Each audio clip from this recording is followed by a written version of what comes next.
Chapter 17.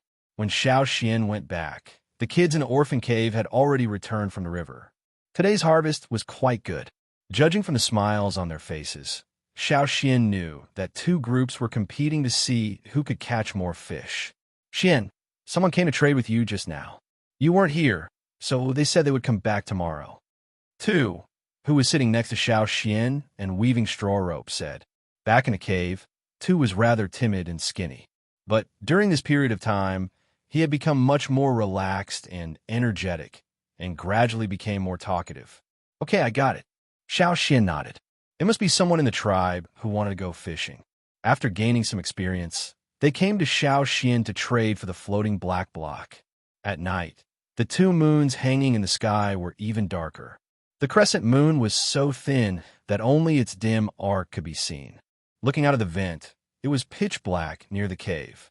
Only the sound of the wind outside the cave and the noises made by the night swallows flying around could be heard. Winter was coming, and the night swallows were listless. In the past, when they flew, it didn't make such a big noise. In the next few days, both the kids in the orphan cave and the people who came down from the mountain would run to the river as long as the sun was not set. They all wanted to pull the fish before the river froze. Maybe it was because the people in the tribe had never thought about these fish before. There were so many fish in the river that even though so many people were pulling fish all day long, the fish never decreased. These fish were very fierce, but not very intelligent. They were easy to pull. As long as they mastered the trick, the number of fish they pulled would increase rapidly. Fortunately, the fishing went smoothly for the next few days, and there were no creatures with tentacles. Until one morning, when Xiao Xian took Caesar to the gravel field to dig for stoneworms, they found that the number of stoneworms had decreased a lot. They only managed to dig up 3 after a long time. The number of fish in the river suddenly decreased as well. The stoneworms had been thrown into the river for a long time before they could only pull up a small fish. Both the kids in the orphan cave and the people in the tribe had a heavy heart. This situation seemed to be an omen. Xian, why is this happening? The kids in the orphan cave were listless. They stared at the straw rope in their hands, as if their hearts were broken. Because winter is coming, one of the older children said. He had heard that when winter came, many prey would hide. No matter how hard you tried, you would not be able to find them. Only when winter was over would they come out again. Because of this, the people in the tribe didn't like winter because it was full of difficulties and depression. Seeing that the other children were still staring at him, Xiao Xian sighed. That might be the reason. This was because during winter, the stoneworms would no longer appear on the surface. Instead, they would go deep underground to spend the winter. The underground was warmer than the surface. The piranhas on the banks of the river would also leave the shallow waters near the shore and swim into the depths of the river, to areas that would not freeze in winter. That's why we can't catch stoneworms or fish. As soon as Xiao Xian finished speaking, the cave was filled with a gloomy atmosphere. In the impression of many kids in the orphan cave, winter was very cold and dark. Sometimes, they would fall asleep without knowing when they were sick. When it was time for meals, they would be woken up to eat something and then continue to sleep. They would not know whether it was day or night outside, just like the Walking Dead. Usually it was fine, but now that they suddenly thought about it, and then looked at Yang Guang, who had been fishing these days, it would be strange if they were in a good mood. There was also a kid sitting in the corner with a sad face, holding the new fish he caught this afternoon. While feeling sad, he touched the fish's head reluctantly. However, with the dark red eyes on the dead fish's head and the cracked mouth full of fine sharp teeth, this man and fish looked very strange. If this happened in the peaceful era of Xiao Xian's previous life, this kind of person would definitely be labeled as perverted and mentally twisted. However, in this world, it was all too normal. Xiao Xian covered his face and looked away, no longer looking at the sad kid holding the fish in the corner. In the past few days, Xiao Xian had taken out the hay used for sleeping in the cave to dry. Even the fur was washed and dried. In fact, they were well prepared. But no one could remove the shadow of the coming winter. What happened in the past had left a deep impression in the hearts of the kids in the orphan cave, so Yang Guang could not get up no matter what. It was only noon, but the sky outside was already gloomy.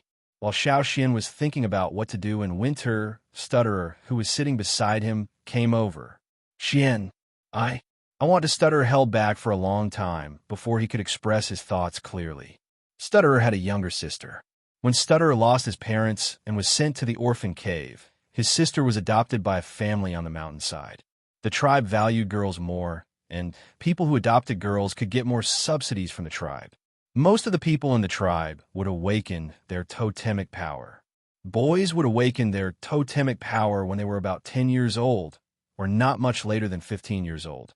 That was why the kids in the orphan cave and those living in the Mountain Foot district only cared about eating and sleeping. They did not need to work hard.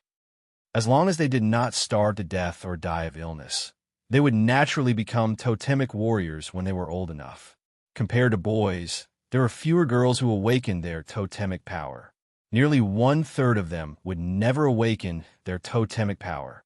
However, the tribe would not treat them unfairly. On the contrary, girls were treated much better than boys in the tribe. Therefore, even though they were all orphans, some families were willing to take in girls. That was why there were no girls living in this cave. All of them had totemic power. Stutterer wanted to visit his sister before winter came. He wanted to bring her a fish and deduct it from his share. He came here to ask for Xiao Xian's opinion. Since Xiao Xian started fishing with the other kids in the orphan cave, his position was unshakable. As long as Xiao Xian agreed, the two oldest kids would not object even if they did not want to. Now, they would also ask for Xiao Xian's opinion if they needed to. Stutterer finished his sentence and then stood there rubbing his fingers anxiously. He was worried that Xiao Xian would refuse, so he looked at Xiao Xian carefully. Of course, just come back before dark. Xiao Xian said. Thank you, Xian. Stutterer excitedly ran back and dragged a fish out of the cave. Looking at Stutterer happily dragging a fish out of the cave, Xiao Xian smiled. He stopped stuttering when he thanked me. It seems that I still need to stimulate him a little. Maybe once he gets excited, his stuttering problem will be cured. Not long after Stutterer left, Emoer's mother came again. The reason was the same as before. She wanted to take Emoer up the mountain. Unfortunately, Emoer was not willing to do so. No matter how hard his mother coaxed him, he did not relent. Maybe a few days ago, he had a big quarrel with the other kids on the mountain. In the end, Emoer's mother left with a thick fur sweater and some dried meat, and then left with tears in her eyes. In the afternoon, Ge brought food to Xiao Xian. He brought some dried meat, an animal skin blanket, and a coat. This is from and the coat is from Langaga, who said, they are very busy today. The shaman said that it will be winter tomorrow, and everyone is checking the houses and preparing for other things. So he asked me to help him deliver these things. Mai's hunting team came back yesterday.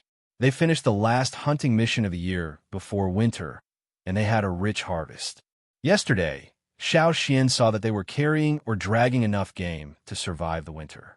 Moreover, many people on the hunting team had stored food at home, so they would not be hungry in the winter. The warriors who came back yesterday all had a relaxed smile on their faces. Xiao Xian took it and looked at it. The dried meat was fresh, and the quality of the meat was good. The blanket and the coat were better than the furs he had traded these days. It was impossible to say that he was not moved. Thank you, Uncle Ge. By the way, please thank Uncle Mai and Lang Jie for me. Oh, by the way, Xiao Xian dragged 2 fish over and asked Ge to bring them to Mai and Lang Ge. Although he knew that Mai and the others had enough game to survive the winter, Xiao Xian still wanted to express his gratitude. These 2 fish were from Xiao Xian's share, so the others in the group did not have any objections. Hey, aren't you afraid that I will take the fish? Go threw the fish into the empty stone tank, carried it with one arm, and left. Since the shaman said that winter might come tomorrow, Xiao Xian told the others in the cave that the furs had been distributed. He did not need to tell them what to do. These kids knew how to protect themselves. That night, the sky was dark. 2 days ago, they could see a little crescent moon, but today it was completely gone. It was so dark that it was depressing. Xiao Xian woke up in the middle of the night because of the cold. He felt as if he was lying in ice and snow, so he was shivering. But strangely, when he woke up, he did not feel so cold anymore. Sitting up, Xiao Xian pulled away the straw, blocking the vent a little. Suddenly, he was shocked by the cold wind that came in. Winter had officially come. With the arrival of winter, the kids' lives in the cave became the same as before. They just ate and slept. The temperature outside the cave was very low. Even if they woke up, they could do nothing but sleep. They hoped that the next time they woke up, winter would be gone. With food and a thick blanket covering them, they slept quite comfortably this winter. At least, it was more comfortable than the winter in their impression. They slept more peacefully. In winter, Gus still came every day to deliver food against the cold wind and snow. Xiao Xian felt that it was not necessary to suffer so much. After discussing with Gu decided that he would bring 3 days' worth of food each time, and then he would come every 3 days. Now, the cave was not as chaotic as before. Gu knew that Xiao Xian could control the situation, so he did not object.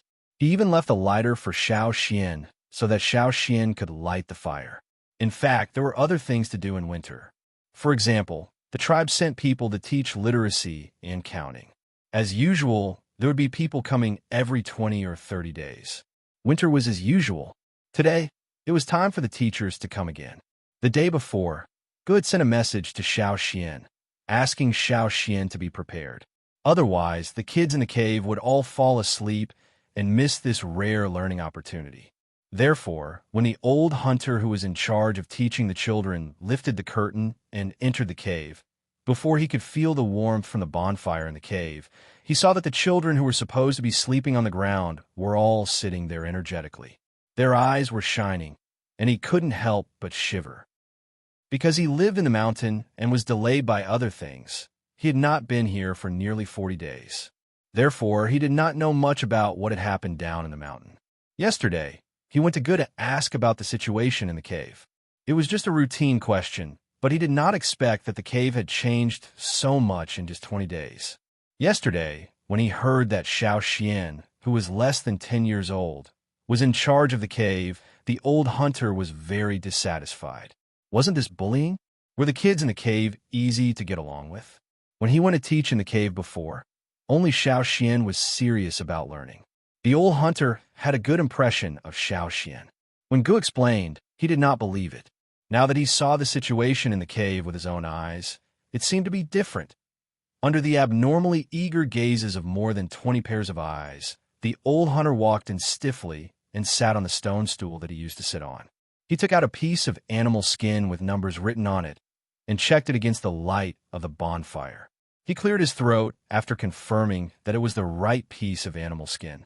Well, today, I'm going to teach you how to count from 1 to 10. Listen carefully. I'm going to read it once. Cough 1, 2, 3. After reading it once, the old hunter felt that the atmosphere around him was a little strange. He moved his eyes away from the scroll and looked up. He saw that the passionate gazes around him had become impatient. Some of them even looked at him with disdain. What happened? It was just the beginning, and they were already impatient. The old hunter was not happy. It was the same when he came to teach in the past. After he read 2 numbers, the kids would yawn and want to go to sleep. The old hunter was so angry that he had a headache. When the old hunter was about to scold them, he heard a kid complaining, "Why don't you go to sleep in the middle of winter? Just to let me listen to this? Only from 1 to 10? This old man can't do it." "That's right. Hey, old man, can you do it? Do you only know how to count from 1 to 10? Xian, if you can't do it, let this old man go. Let someone else do it." "That's right. Let someone else do it. Let someone else do it. Let him go." Xiao Xian looked at the old man holding the animal skin roll and found that the veins on the old man's forehead were throbbing. How rare was that? The old hunter would never have thought that this bunch of brats would actually love to learn. Chapter 18. Of course, the person who was in charge of teaching was not an idiot who could only count from 1 to 10 at his age. Moreover, he was an old hunter.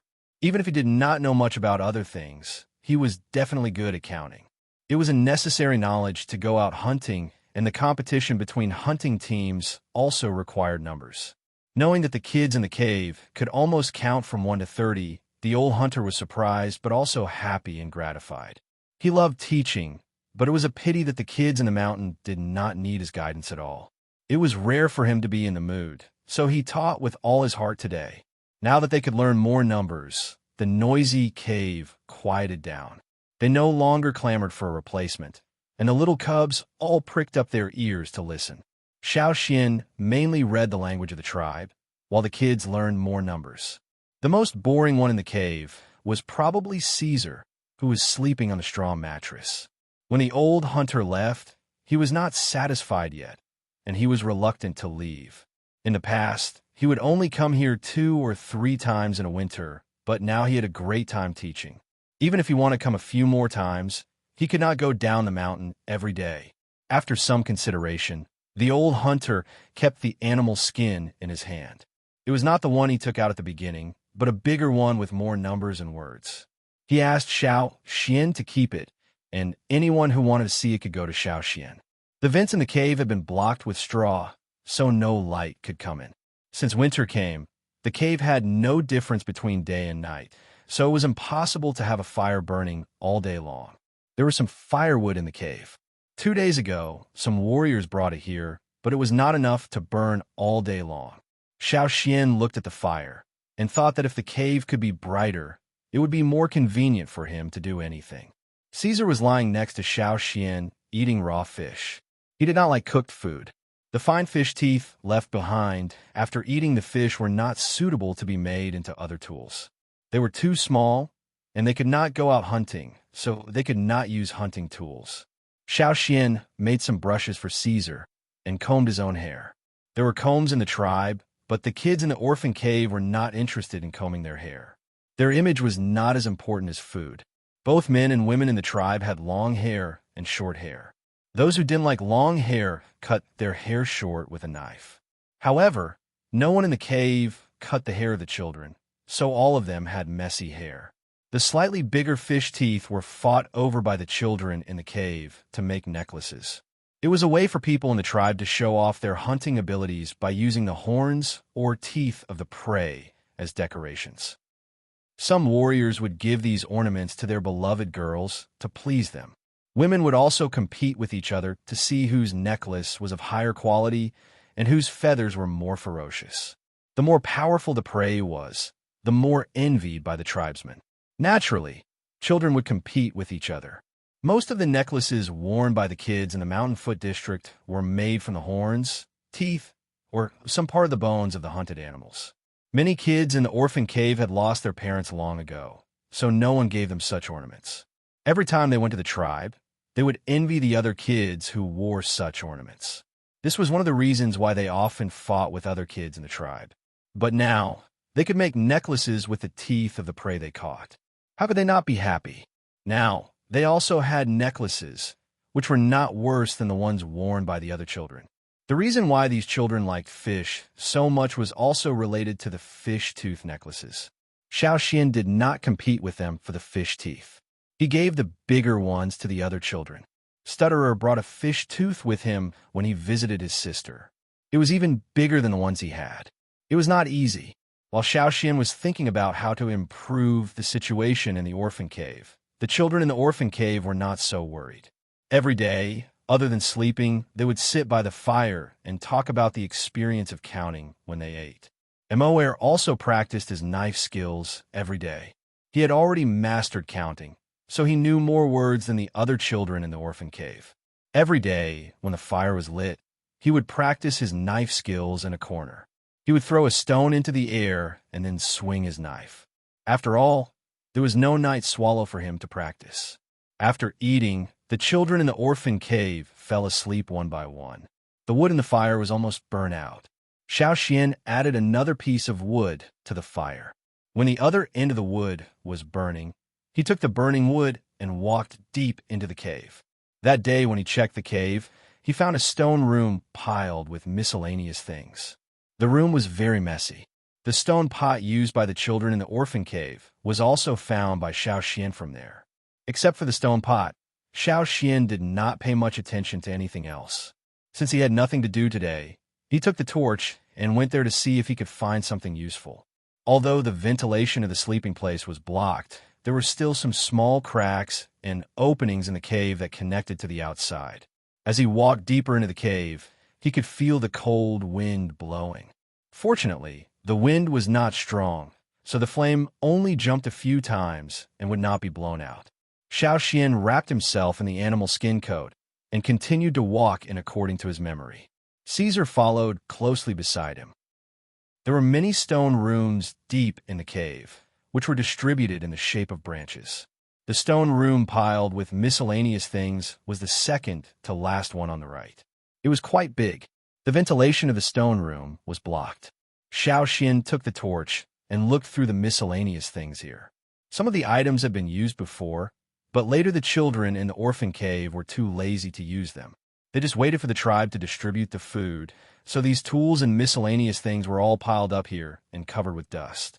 In addition to a few stone stools, there were also things to set up a stone pot, but Xiao Xian was not interested in them. After looking for a while, Xiao Xian's eyes fell on a round stone plate. The stone plate had a flat bottom, and the edge was 1 finger high. Was it for food? Why would he use it when he already had a stone pot? Putting the stone plate aside, he continued to look through other things. While looking through, Xiao Xian paused and looked back at the stone plate that was thrown aside. He roughly measured it with his hand, and then raised the torch to look at the blocked ventilation. Many of the ventilation openings in the cave were opened wide, which not only allowed ventilation, but also allowed light to pass through. Xiao Xian looked back and forth between the blocked ventilation openings and the stone plate. Then he picked up the stone plate and went back along the path. After adding some firewood to make the fire bigger, Xiao Xian took some snow from the thick layer of snow at the entrance of the cave and put it into the stone pot. He put the stone plate outside the straw curtain at the entrance of the cave and poured the melted snow into it. After a while, Xiao Xian looked again and found that the water had frozen. He dragged the stone plate into the cave, burned the edge of the stone plate with the fire, and then turned the stone plate upside down. The round ice cubes inside were poured out. Some of the children who had not slept looked at Xiao Xian in confusion. They were very curious. Wrapped in blankets, they were too lazy to stand up because of the cold, so they stretched their necks to look at Xiao Xian. The fire was not bright, so they could not see what Xiao Xian was doing. It was too cold to use his hands directly, so Xiao Xian wrapped the ice in animal skin. Holding the ice, he stepped on a stone and let Stutterer pull out all the straw blocking the ventilation openings. Without anything blocking the ventilation openings, the cold wind from outside poured in. It was so cold that the children in the cave shivered. Xiao Xian, who was standing at the ventilation openings, felt it even more strongly. He felt that his face was numb. He quickly worked with Stutterer to push the ice cubes into the ventilation openings. As Xiao Xian expected, the ice cubes were about the same size as the ventilation openings, just a little bit smaller. This little bit was just enough for him to push the ice cubes into the ventilation openings. In the past, Xiao Xian did not understand why there was a depression in the ventilation openings, but now he knew that it was used to block the ice. There was still a small gap, so he just used the straw to block it. After the ice cubes were filled, the cold wind outside did not blow in anymore, but light shone into the cave through the ice cubes. In the winter here, there was no blazing Yangwang, but there was still light outside during the day. In Xiao Xian's opinion, this kind of transparency was not very satisfactory. There were also many flaws in the design, but for these children, it was already very satisfying. One by one, they stared at the bright ventilation openings with their mouths wide open. They were dumbfounded. It turned out that the ventilation openings could be very bright in the winter. Xiao Xian only installed one and let the others do the rest. This time, there were many people who volunteered. Those who were too lazy to get up just now came over with blankets around them. Xiao Xian guided them to make another ice cube and install it in the ventilation openings. Then, he let them continue on their own. Every child wanted to try it out themselves. Xiao Xian decided to install one ice cube in groups of 5. If it was too high, they would use the method of a human pyramid to solve it. Xiao Xian told them to be careful not to break it when they used it. He did not know how long these stone plates had been stored here. At least, they had not been used in recent years. Seeing that there were no problems, Xiao Xian took the torch back to the stone room where the junk was stored. He rummaged through it and found 4 more plates. Only one of them could be used. The other 3 were all broken. He took out the second plate, made an ice cube, and installed it in the ventilation openings of the stone room where the junk was stored. This time, Xiao Xian could see the situation inside the stone room clearly without using the torch. The children were busy making ice cubes, while Xiao Xian continued to rummage through the room to see if there was anything else that could be used. While rummaging, Xiao Xian's arm brushed against the stone wall and found that the stone wall was covered in powder. Xiao Xian was puzzled. The stone walls in other parts of the cave were not like this. He bent down to take a closer look and found that the stone wall in this room was covered with a layer of something. It seemed to have been brushed with stone powder. He had seen people in the tribe use a similar method to brush wood against insects and corrosion. However, this was just a cave. Why would they use such a method to brush the stone wall? Moreover, looking at the situation, it had been here for a long time. When it was first brushed, it must have been covered tightly. However, it had been a long time since the tribe lived in this cave. The layer of powder that covered the stone wall had already loosened. Some places had begun to fall off. With a swipe of his hand, he could erase a lot of it. He took out a stone knife and scraped to remove the stone powder on the wall. With the help of the light coming in, Xiao Xian saw that there were some patterns engraved on the clean stone wall. A woman was holding a jar. The jar had a wide diameter, but the bottom was sharp and conical. There were also patterns on the jar. Xiao Xian had never seen anyone in the tribe use a stone jar like this. People in the tribe had always paid attention to practicality, not beauty. Perhaps the people living in the mountains had something like this. Xiao Xian thought. Xiao Xian scratched another area. On the stone wall, there were engravings of more than 10 warriors holding bows and arrows, chasing after prey. Xiao Xian remembered that Lang Jie had told him that very few people in the tribe used bows, because there were no good materials to make bows that could withstand the strength of the totemic warriors' arms. The bows that were made now were only used to set traps, drive away prey, and assist in hunting. They were not used by the totemic warriors. However, in these engravings on the stone wall, every warrior held a big bow. Xiao Xian took the knife and planned to scrape off more stone powder. He looked at the other engravings on the stone wall. After thinking for a while, he put down the knife. Xiao Xian fetched some water and carefully wiped the stone wall with a piece of animal skin.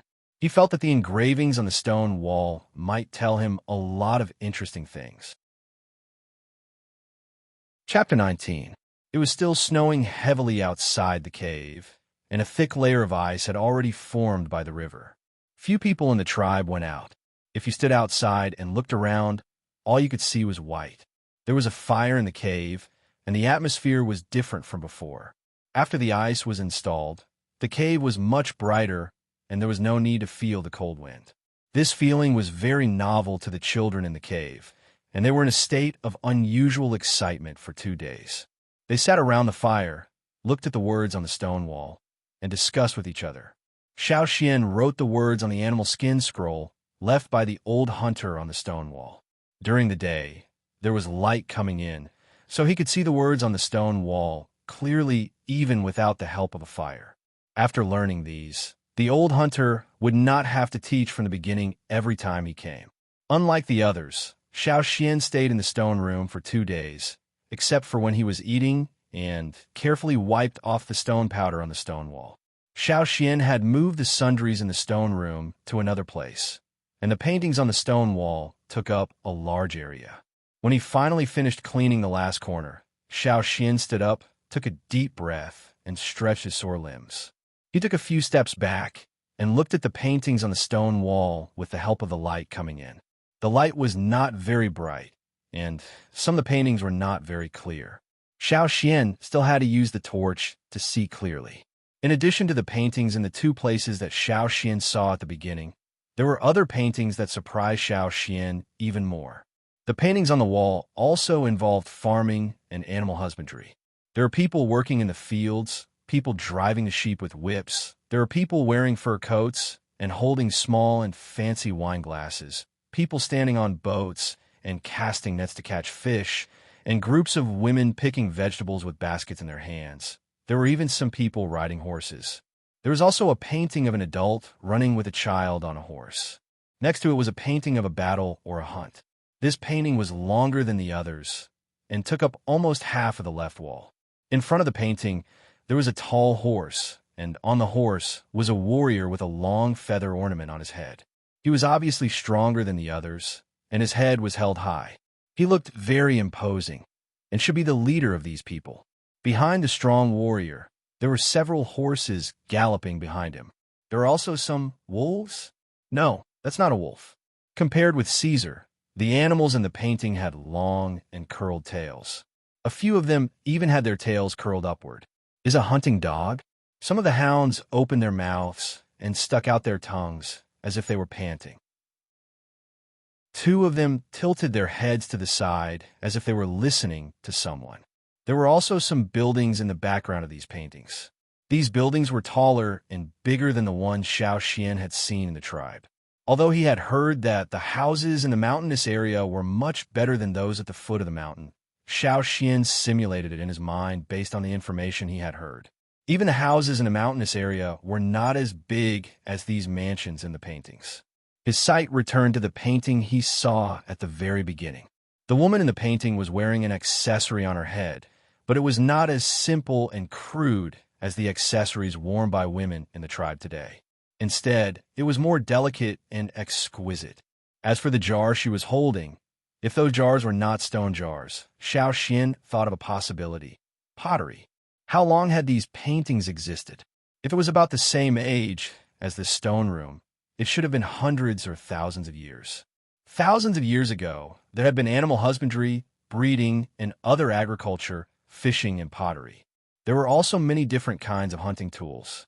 There were even hunting dogs, which were real hunting dogs, unlike Caesar, who was accidentally brought back to be raised as a poor wolf. Xiao Xian suppressed the shock in his heart and continued to look. The paintings on the left stone wall were obviously different from the ones on the right. In the middle, where the left and right were separated, Xiao Xian could not understand what the paintings were. They were too abstract and looked a little messy at first glance. Xiao Xian also could not make a guess based on the paintings before and after.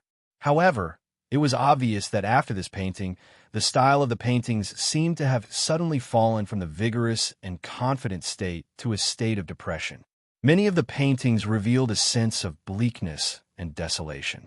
There were women kneeling and crying, children standing on the ground, staring blankly at something, as if they were infinitely confused.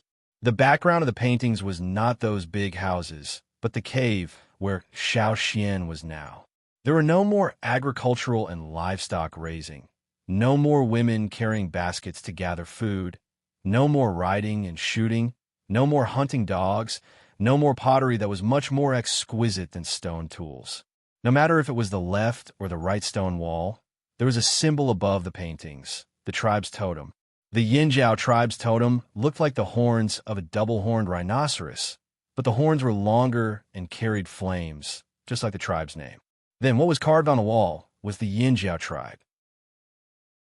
Xiao Xian recalled that archaeology classmate from his previous life had said that murals and rock paintings were usually used to depict the lives of the people of that era, or the things that people of that era imagined or hoped for. It was also a kind of spiritual sustenance for the people of that era. The paintings carved on the walls of this stone room were definitely not something that people imagined out of thin air. The emotions in the paintings were too strong. Only real experiences and things could arouse people's deeper, more intense, and more profound emotions. What did the tribe encounter? Natural disaster? Man-made disaster? Or was it a combination of both? At the end of the right stone wall, there were many palm-sized paintings. These paintings had different styles, such as the one at the top left, which looked like a spider resting on a web, and the one at the top right, which looked like a bamboo or some other plant. There was even one that looked like a mask, which looked very scary. There were plants, animals, and all kinds of things that Xiao Xian could not imagine. While Xiao Xian was studying the murals, someone called him from outside. "Xian, Uncle Gu is here. Xian, come here." The other kids in the orphan cave were not interested in the deeper parts of the cave. During the years they lived in the orphan cave, they only went to the designated places to pee and poop and did not go deeper. They lost interest after seeing those places once.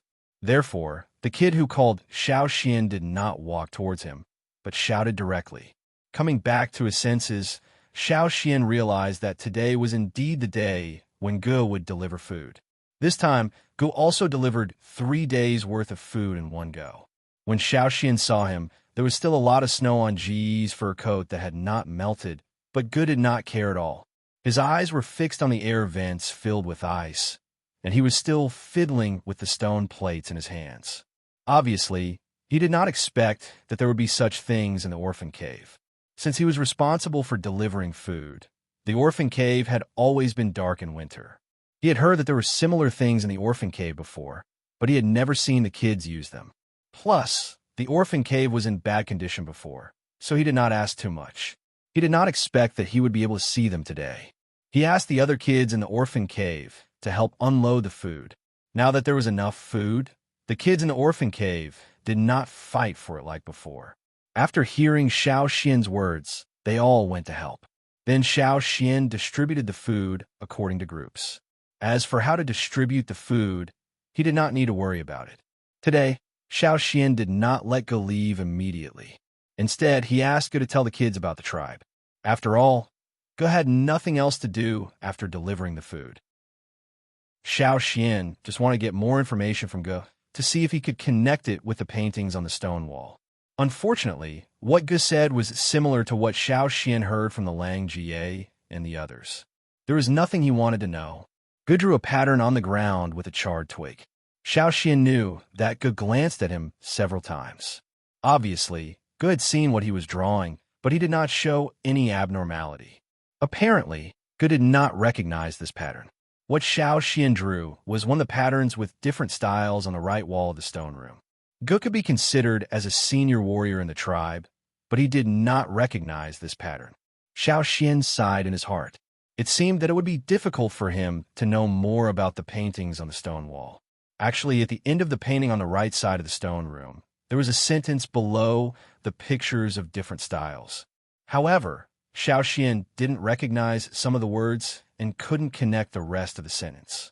Although Xiao Xian could speak the language here fluently, he was still unfamiliar with many words. Xiao Xian calculated the time when the old hunter would come again, so he learned the few words. He would ask when he had the chance. After another 10 days, the old hunter finally came down from the mountain and came to the cave again. He was surprised to see the changes in the cave. After checking, he found that the kids in the cave had indeed learned a lot. The old hunter was very happy. He took out another animal skin roll and taught them something new. During his free time, Xiao Xian asked him about some words. These words were not all from the stone wall. There were other words mixed in. Xiao Xian did this because he didn't want the old hunter to be suspicious. However, it turned out that Xiao Xian thought too much. The old hunter was very interested in teaching and did not think too much about other things. He only thought that Xiao Xian had seen these words from someone else, so he was very interested in teaching Xiao Xian how to recognize them one by one. After the lesson, the old hunter even praised Xiao Xian. These few words are well written. They're very impressive. You will definitely be a brave warrior in the future. Xiao Xian just smiled and did not say anything. The words that were praised were written by him, imitating the words on the stone wall. He didn't copy them exactly, but because he copied them, it carried some of the charm and grandeur of the original. It seemed that the person who painted and wrote in the stone room was also a warrior, and probably very powerful. After the old hunter left, Xiao Xian wrote the words on the stone wall from the old hunter's new animal skin roll for the kids in the cave to study. Then he went back to the stone room. After recognizing the words, Xiao Xian finally knew what the words were. One day, we will return to our homeland. The glory is still here, and the fire of Yinjiao will never die. There is a word praise at the end of the sentence. It was probably the name of the owner of the stone room, the person who carved and wrote these words on the stone wall. The last sentence was carved very deeply, even deeper than the other paintings. The last few words were especially deep, which showed how strong the feelings of the person who wrote these words were. Although he didn't know why the murals were painted with stone powder, Xiao Xian was still very grateful to the person who painted and wrote these words. He admired them. From the words, he could tell that the person's situation, or the whole tribe's situation, was not good. It was even desperate, but the person did not give up. No matter how desperate the situation was, as long as they were alive, as long as the tribe was still there, it meant that there was still hope. Xiao Xian took the carbonized branch and drew a thumbs up behind the word praise. Here's another praise for you. Chapter 20. Xiao Xian stayed in the stone room every day, learning all the patterns on the right wall. He also studied the paintings on the wall, thinking that they might be helpful in the future. Anyway, he had nothing to do. Winter passed day by day, and it was much calmer than he had imagined. In this winter, all the kids in the orphan cave stored fish, and with the food and firewood distributed by the tribe, as well as some common winter herbs prepared by Ge for Xiao Xian, nothing unexpected happened. 2 days ago, a younger kid caught a cold and had a fever. Xiao Xian boiled the herbs Ge gave him and fed him. His condition stabilized within 2 days. As long as the kid could survive this period of time, he would be fine.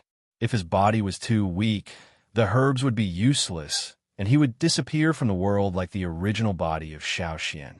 Fortunately, before winter, the kids in the orphan cave often went out for activities, so they ate well and their bodies became stronger.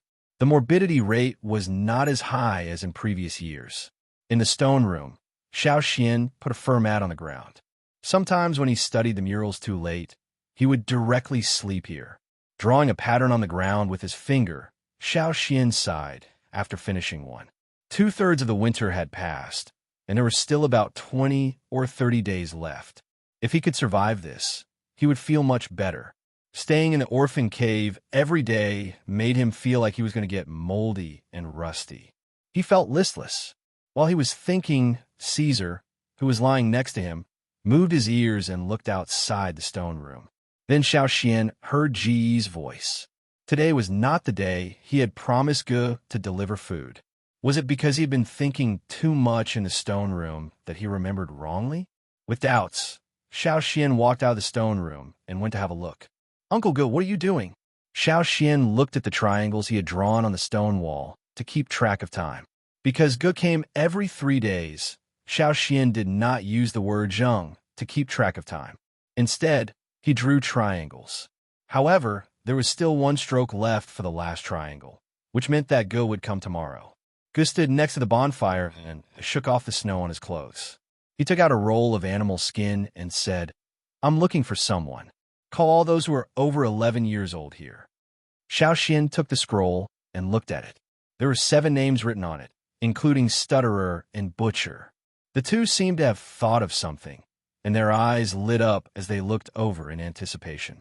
The names written on the animal skin roll were the same as what Xiao Xian knew. Xiao Xian called the people over and woke up the 2 who were still sleeping. The person who was forcibly woken up from his sleep and was still in a daze stopped rubbing his eyes when he saw Ge and the children standing beside him. Suddenly, he quickly packed up his things and ran to Ge with a grin on his face. Ji's sight paused on the fish-tooth necklaces hanging around the 7 children's necks. Then he glanced at the name tags they were wearing and checked them one by one. He was usually responsible for delivering food, so he had some impressions of the children in the orphanage. However, this time he could not be careless. He had to double-check. Yes, these are the 7. Ge put away the animal skin roll and threw a leather cloak to each of the 7 children. He said, "Put it on and follow me out later. Emoer, you come with us." Emoer was only 11 years old after the winter, so he was only 10 years old now. Hearing Ji's words, Emoer put on his clothes and carried his knife. Unlike the other children, who were either excited or envious, he calmly walked over, as if he had expected this. "All right, Xian, you go back to sleep. I'll leave with the others first. I'll deliver the food on time tomorrow." Ge lifted the straw curtain and left with the children. Xiao Xian lifted the thick straw curtain a little. The cold wind blew in and made his eyes hurt. His vision was a little blurred, but he could still see the thick layer of snow outside the cave and the path made by Ge. The snow on both sides of the path was higher than the children walking on the path. The little figures were shivering because of the cold, but they still followed Ge closely. Their footsteps showed no sign of retreating. Instead, they were eager. Xiao Xian put down the straw curtain and went back into the cave. The rest of the children in the cave were no longer sleepy. They all stared at the fire in a daze. Xiao Xian knew why. After the winter, there would be a snow festival and a sacrificial ceremony. The most important part of the ceremony was the annual totem awakening. Those who could awaken their totem power would become totem warriors. Those who failed to awaken their totem power would have to wait for another year. Normally, children around 10 years old in the tribe would be sent to the mountain for the pre-selection before the end of the winter. The shaman would keep the children who had a higher chance of awakening their totem power and send the others back. However, compared to the other children in the tribe, the children in the cave were generally weaker, so the pre-selection was delayed by 1 year. In other places, children were sent to the mountain for the pre-selection when they were 10 years old, but in the cave, it was 11 years old. Mo Air was a special case. After all, Mo Air was not a pure child in the cave. Because of his frequent training, his body was much stronger than the other children.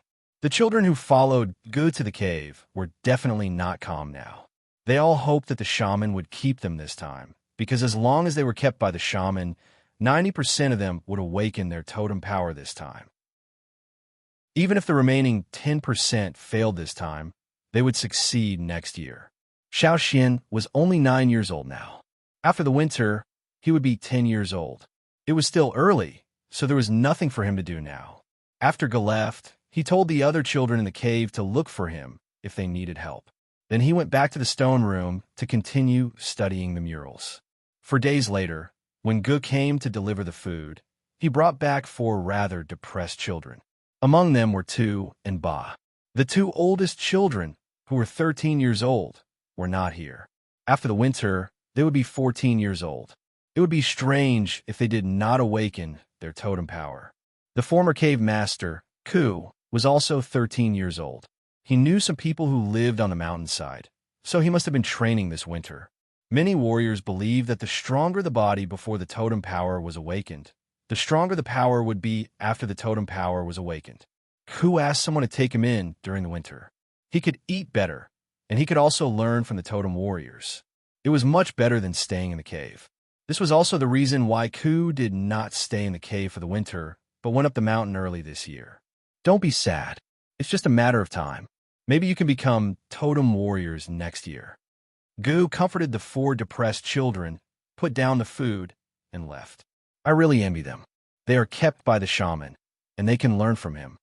One of the children brought back by Gus said, "Hey, what did the shaman say to you?" The other children also gathered around and asked. The shaman, the 4 children who had lowered their heads, suddenly raised their heads 45 degrees. Their eyes were full of admiration and awe. Xiao Xian curled his lips. Teaching? Was it brainwashing? That old faker. Xiao Xian only cursed in his heart, but he would not say it out loud. Look at those 4 children. It had only been a few days, but they had been completely brainwashed by the old faker. After this episode, the cave became peaceful again. Although Tu and Ba were still depressed, they still had to live their lives as usual. One night, Xiao Xian was sleeping. He dreamed of 2 crescent moons, the melting of ice and snow, and fire, until he heard some shouts. The shouts were getting louder and louder, and he was awakened from his dream. The shouts were not from the people in the cave, but from somewhere outside. The older children listened carefully after waking up, and then their faces lit up. Winter must be over. Xiao Xian yawned and wrapped himself in the fur blanket. It was still dark, and the fire in the cave had already been extinguished. They could not see anything, and only the children's voices came from everywhere. Xiao Xian was led by Caesar to the entrance of the cave. Lifting the thick grass curtain, they could hear the shouts more clearly. They could hear the excitement and joy in those voices. Against the cold wind, Xiao Xian looked up at the night sky. The snow had stopped, and the 2 crescent moons that had disappeared for a long time appeared again. Although they were just vague shadows, they brought some vitality to the dark night sky. Winter was over, and the sacrificial activities of the snow festival were put on the agenda. How many people would become totem warriors this year? This was what many people in the tribe were thinking when they were shouting excitedly. Everywhere in the tribe, there were people standing outside their houses, looking at the night sky against the cold wind. When these people stopped shouting excitedly and discussed the upcoming snow festival, they suddenly heard a child's shouts from the other side of the cave. Chapter 21. That line of the lyrics came true. Xiao Xian wanted to slap himself. Why did he say that? When the sun came out and the ice and snow melted, Gu and his men blocked the group of kids who were holding their tools and planning to go fishing by the river. Seeing Ge's familiar smile and the men he brought, the kids remembered that every year at the end of winter, before the ritual of the snow festival, they would be washed by the stream. They hated bathing the most. In a more elegant way, the ritual of the tribe required bathing. But in reality, the kids who didn't want to bathe would be forced to wash by the stream. Just look at the warriors Gu brought. They had to wash themselves even if they didn't want to. Fortunately, Xiao Xian was willing to wash himself. He didn't even wash his face for the whole winter. His hair was a sticky mess. If Gu didn't mention it, he wouldn't even think about how he looked like now. Xiao Xian walked to the stream and looked at it. Because of the waves, he couldn't see clearly, but he could roughly see how messy he was now. The strong warriors could jump directly into the stream, but the kids couldn't. Gu asked people to boil water in advance. Then he scooped half a ladle of hot water and added some water from the stream and poured on the kids who were stripped naked and pressed on the stone slabs. He also brushed them with something unknown in his hands. Every time he brushed them, a large amount of black water flowed down. These kids were almost turned into clay figurines. Scoop after scoop of water, they were brushed clean. After brushing them, they were thrown on the haystack nearby. Someone would wrap them in clean animal skins and bring them back to the cave.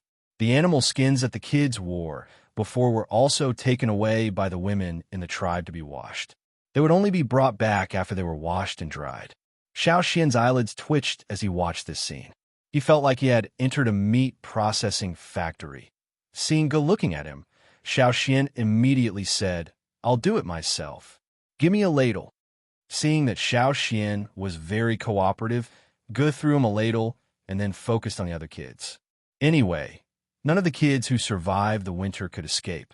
The children who were brought back to the cave after bathing were told that the snow festival ceremony would be held the day after tomorrow. This was the witch's decision. No one would argue or complain. It could be seen that the old faker's brainwashing was very successful. Even though he was tortured like this, he didn't complain at all. After 3 days of winter, the thick layer of snow at the entrance of the cave quickly melted. Naturally, the ice in the vent of the cave could no longer hold up. However, once the winter ended, the temperature rose quickly. After wrapping himself in the blanket, he didn't feel too cold. Everything seemed to have regained its vitality. What impressed Xiao Xian the most in the past 2 days was that many people who usually looked like beggars had tidied themselves up very well. Even if the animal skins they wore were not good and had holes in them, they were still clean and their hair was combed regardless of length. On the day of the snow festival, the kids in the orphan cave were still sleeping. The sacrificial ceremony would not be held until the evening. Since they were not allowed to go fishing by the river, they could only continue sleeping. When the time came, someone would come to wake them up. The straw curtain in the cave was lifted. Gu came in from the outside and said to the kids lying on the ground, "Well, boys, get up, pack up, and get ready to go up the mountain." Xiao Xian almost didn't recognize Gu when he saw him. Gu was wearing horns of some unknown beast on his head, and there were several necklaces made of animal bones around his neck. The animal skins he was wearing were not the ones he usually wore. The patterns on the animal skins were very clear, and the hairs were like steel needles. They didn't look so soft. They must be from some kind of fierce beast. In addition to his clothes, Gu also drew patterns on his face with plant pigments. The patterns on his cheeks were very similar to the totem patterns of the tribe. His forehead, nose, and chin were all painted with the same pattern. Every time the hunting team went out, the warriors' faces would be painted with the same pattern.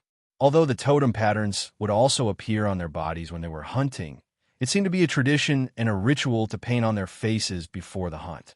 And now, the sacrificial ceremony was the same. To be honest, it was the first time for Xiao Xian to participate in the sacrificial ceremony of the tribe. When he woke up in this place, the ceremony was already over, so he didn't have any memory of it. It was a very strange feeling. The children in the cave were very enthusiastic about the sacrificial ceremony because it required the whole tribe to participate in it. No matter if they lived on the top of the mountain or near the foot of the mountain, no matter if they were strong warriors or crying babies, they would all go up the mountain. It was a symbol of the beginning of the year, and also the most festive event of the year. The sacrificial ceremony was held on the top of the mountain, very close to where the shaman lived. Leaving the Caesar in the cave, Xian followed the shaman out of the cave. It was getting dark, and the night would come soon. The night swallow, which was active in the past winter, seemed to have realized something, so Xian didn't see any of them tonight. When they went up the mountain, Xian also saw other people going up the mountain in groups. They were all dressed up. On their heads, there were antlers, ox horns, feathers, and some other head ornaments that Xian couldn't recognize. On their necks, there were ferocious necklaces. Looking at the animal teeth necklaces on other people's necklaces, compared to the ones worn by the kids in the cave, they were nothing. The totem warriors also had the same painting on their faces as Ge. There were both men and women. Xian even saw a female warrior. She had colorful bird feathers on her head, several bone chains on her neck, and a belt that looked like some kind of snake skin around her waist. The pattern was very colorful, and her leather skirt was decorated with bone ornaments. When she walked, the bone ornaments made a caw-caw sound. Gu said that she was a very strong female warrior and had some status in the tribe. When the other women saw the ornaments on the female warrior, they looked at her with admiration and admiration. In comparison, Xian and the others were like weak chicks walking in the middle of a group of strong human-faced warriors. Xian also saw other kids in the tribe. No matter if they lived near the foot of the mountain, on the mountainside, or on the top of the mountain, they all dressed up like adults. It was just that the visual impact on Xian was not as big as that of the adults. However, it was obvious that the higher up the mountain, the more advanced the ornaments worn by the kids living there. The kid walking in the front with a strong female warrior was as arrogant as a fart. "What are you wearing? A wild boar head?" Xian's eyes twitched. He looked away from the kid and found that the eyes of the kids in the cave were shining. They were enviously looking at the kids wearing advanced ornaments. Their bodies were cut, and they were so tough. It was wild, mysterious, and filled with such strong barbaric colors. Xian's face was stiff all the time. This was the first time he clearly felt that he was living in a primitive tribe. Chapter 22. This was the first time that Xian went up the mountain. The higher the status of the people in the tribe, the higher the place they lived. As they got closer to the top of the mountain, Xian felt that the children beside him, as well as Gu and several other warriors who were leading the way, were no longer as casual as they were at the foot of the mountain. They became much more cautious.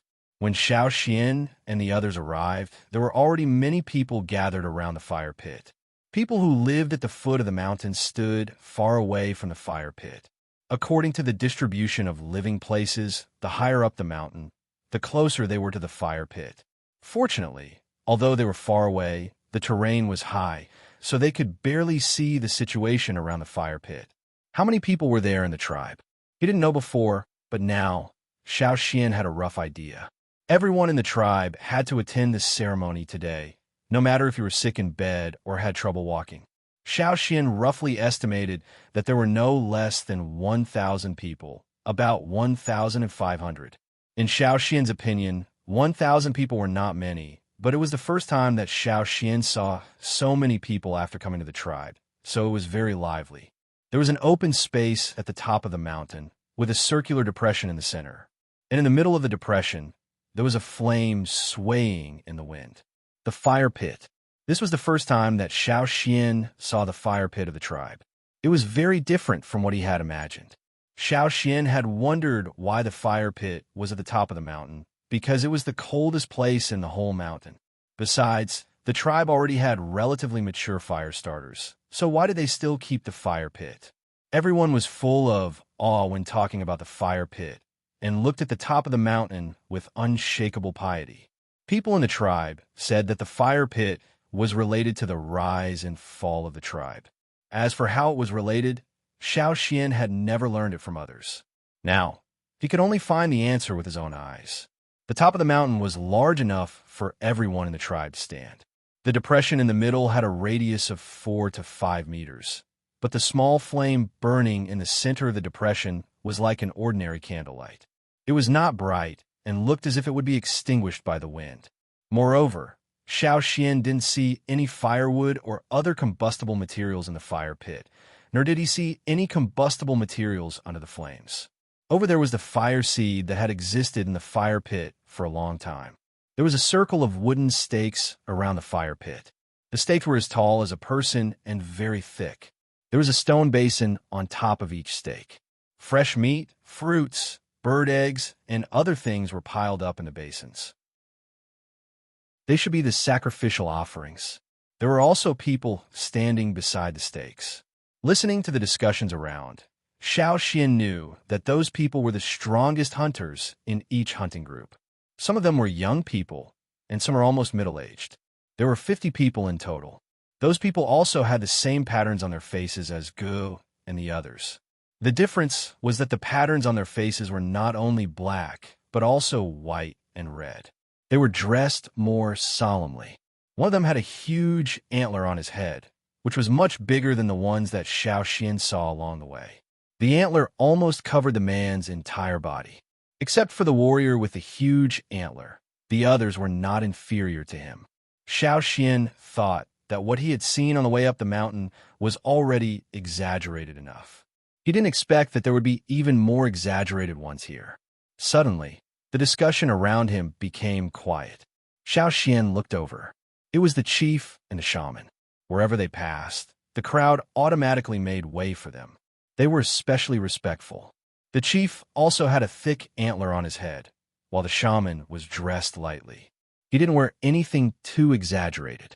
He only held a crutch, his back was a little hunched, and he was wearing a gray cloak made of animal skin. This was the second time that Xiao Xian saw the shaman. He didn't feel much different from when he raised Caesar last year. Following behind the chief and the shaman were the people that people cared about the most in this ceremony. There were nearly 80 children, ranging in age from 10 to 14. These children followed the chief and the shaman to stand by the fire pit one by one. Xiao Xian saw 4 people in the cave, including Embark. When he was in the cave, those children were so grumpy. But now they were as quiet as obedient babies. Their hair was combed, and some bone ornaments were woven. Since Xiao Xian met them, he had never seen them so neat. There are so many children this year. Someone nearby whispered. Yes, there were only 30 or 40 last year. This year, there are twice as many. This is a good sign. With so many new blood joining, our tribe will become stronger. The surrounding people were talking about it, and the group of children around Xiao Xian were also whispering. They were all envious, thinking about when they could also stand in the same place by the fire pit. After waiting for a while, the preparations for the ceremony were finished. The ceremony began. The chief was called Ao, a very strong man. It was said that his strength ranked in the top 3 in the tribe. Ao first spoke a few words about last year's harvest, and then looked forward to the future to boost the morale. In his previous life, Xiao Xian had heard similar words many times, so he didn't feel anything. However, some of the people around him were very excited. After the leader finished speaking, they raised their arms and roared twice. The group of little cubs also roared until their faces turned red. After the chief finished speaking, it was the shaman's turn. The shaman was the main part of the ceremony. Nearly 80 children stood around the fire pit. They were even closer to the fire pit than the warriors who stood beside the wooden stakes. The shaman held a cane, bent his back, and stood at the edge of the fire pit. He opened his arms and began to chant. The atmosphere suddenly turned tense. Everyone kept their mouths shut, and even their breathing was careful, afraid that it would affect the chanting. The Xiao Xian didn't understand what the shaman was singing. It didn't seem to be the tribe's usual language, and the tone was strange. However, the weirder thing was still to come. With the shaman's chanting, The flame in the middle of the fire pit jumped and rolled. Without any combustion-supporting materials, the flame grew bigger and bigger, spreading to the surroundings.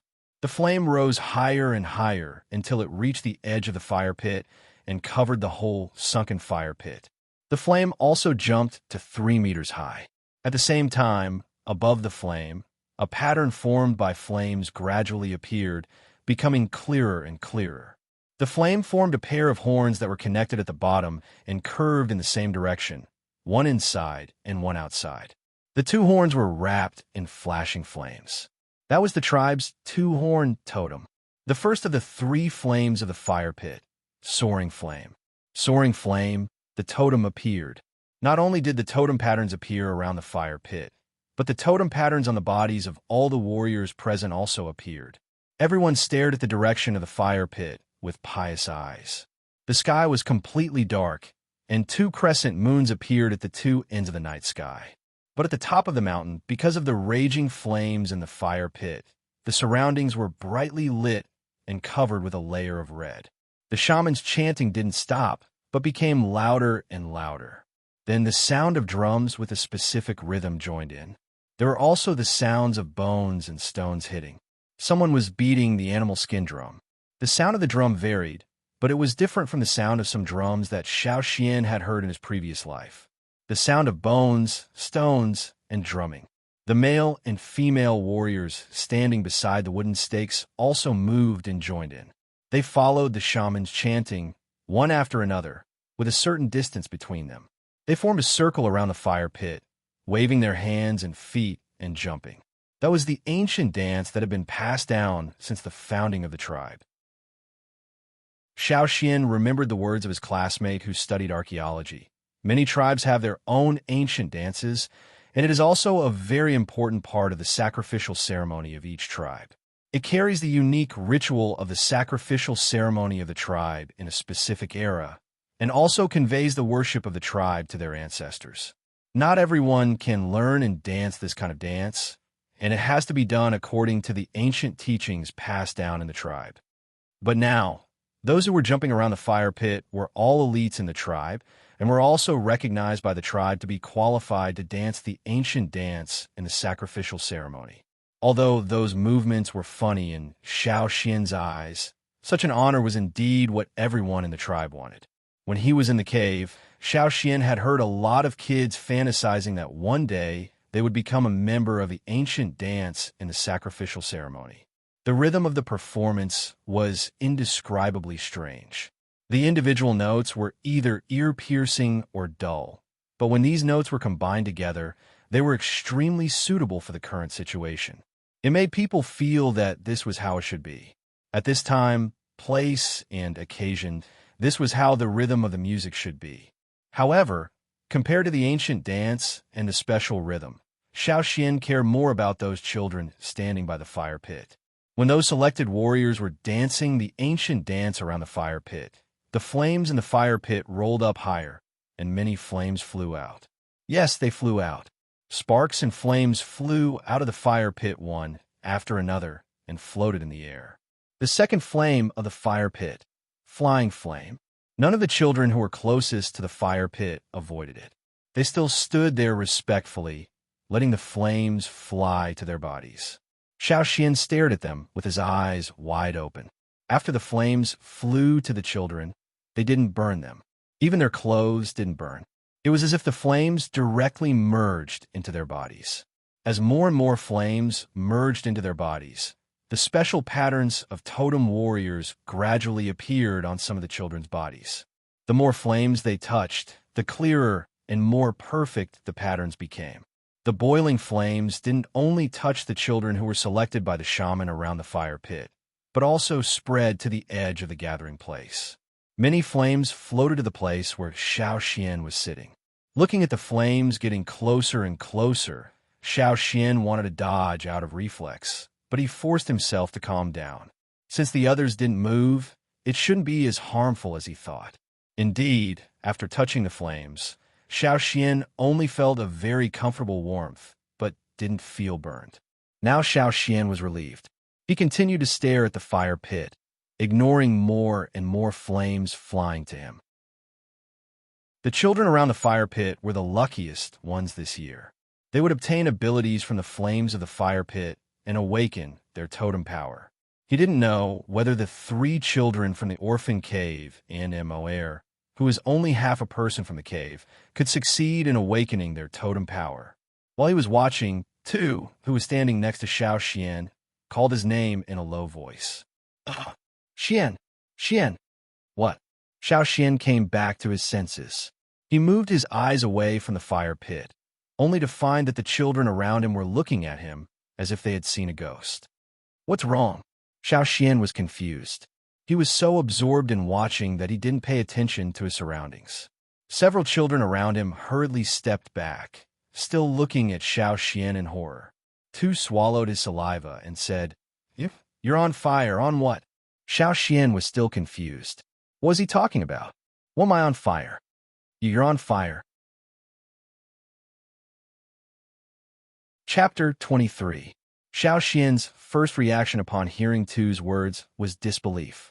Even if he had been staring at the fire pit and did not notice the flames floating over, he was not so slow that he could not feel the burn. What did he mean by, I'm burning? How could he not feel anything if he was burning? To be on the safe side, Xiao Xian had stared at the flames on his body to make sure that there was no problem before he shifted his attention. The people around him were fine, even the dozens of children closest to the fire pit. Now you're telling me that I'm burning? However, even if Xiao Xian did not believe it, he could tell from the way the children around him were looking at him that things were getting serious. He looked at his hands. There was no problem. There were no sparks on his legs either. Xian. Head. Xiao Xian froze and raised his hand to touch his head. He touched it, but did not feel anything unusual. He touched it again, but still did not feel anything. His hair was not burnt, and there was no smell of burning. However, when he glanced up, what the F***CK? When Xiao Xian could finally see the fire above his head, it had already spread. Originally, it was only a small cluster of flames on his head, but now it looked like there was a bonfire on top of Xiao Xian's head. Moreover, as more and more flames floated over from the air, the flames gathered on top of Xiao Xian's head grew bigger and bigger, gradually spreading downward. Xiao Xian could feel the obvious flames on his head. He could see that the hair near his forehead was gradually wrapped in flames, but he did not feel any pain at all. He also did not feel anything unusual when he touched it with his hands. He took off his fur coat and patted it on his head twice, but it was useless. The flames still maintained their momentum of expansion. The flames flew over and sank into Xiao Xian's arms, legs, and torso, but seemed to have transferred to his head. However, after the initial panic caused by the sudden change, Xiao Xian quickly calmed down. This was not the world he was familiar with, so he could not make inferences based on his original ideas. Since it was the fire from the fire pit, and he didn't feel any burning pain, Xiao Xian didn't use his leather jacket to struggle against the fire. He stood there thinking about what to do next. The people in front of Xiao Xian didn't pay attention to them, as they were all focused on the fire pit. However, the people standing behind Xiao Xian were different, especially some middle-aged and old people. They had attended the sacrificial ceremonies of the snow festival many times, but they had never seen someone like Xiao Xian. At the same time, the sorcerer singing beside the fire pit paused slightly and continued to host the ceremony. He could not leave now. He had to stay here. The ceremony of the fire pit was only 2/3 done. The remaining 1/3 was the most important part for him. Perhaps for the warriors in the tribe, the second flame was the most important and eye-catching one among the 3 flames of the fire pit. When the second flame appeared, a new batch of totem warriors would appear in the tribe. The hunting team, which had lost some warriors last year, was also keeping an eye on the second flame, waiting for those kids to become totem warriors and join their team. But for the shaman himself, the number of totem warriors was only a small factor. What he wanted to see was the situation of Yin Zhan, the last flame. However, even if the shaman couldn't leave, he couldn't just ignore what was happening over there. So, while the shaman was still chanting, he gave Chief Ao a signal. Chief Ao, who was standing not far from the shaman, had already noticed the abnormality over at Xiao Xian's side. At first, he was hesitating whether to go over or not. After all, the shaman knew more about the sacrificial ceremony than he did. If he acted without the shaman's permission, it would bring unimaginable consequences to the ceremony. As the chief of the tribe, he had to consider the whole situation, not just a few people. After receiving the signal from the shaman, the chief signaled the others to continue. He then flashed towards the place where the abnormality was happening. Because the others were all staring at the fire pit, and the chief was moving too fast, not many people noticed it. Xiao Xian was thinking whether to let the fire get bigger and bigger, or to call for help. Without a doubt, Xiao Xian cherished his life. If it weren't for the fact that he didn't feel any real harm, he would have already called for help. But now, the fire didn't burn him, and it was the most important occasion of the year in the tribe. Even the arrogant warriors in the tribe had now restrained themselves. If he shouted now and ruined the ceremony, what would he do if the whole tribe hated him? There was only one tribe in this area, and he was all alone now. He couldn't be abandoned. While he was thinking, he suddenly felt darkness in front of him. Xiao Xian raised his head and met the chief's confused eyes. There were so many people on the field, but Xiao Xian didn't hear the sound of people moving to make way. But now, the chief appeared here quietly. He was just by the fire pit. The other children around were quite nervous, and their minds were no longer on the fire pit. Anyway, they had nothing to do with the awakening of totemic power this year. What was happening near Xiao Xian was more attractive to them. Even the chief came here. In their opinion, Xiao Xian must be in trouble. Chief, who noticed this, was about to say something, but was stopped by Ao, who signaled the others not to be distracted. The people around quickly calmed down and looked to the fire pit again. They prayed that they could hunt more prey in the new year, and that everything would go well.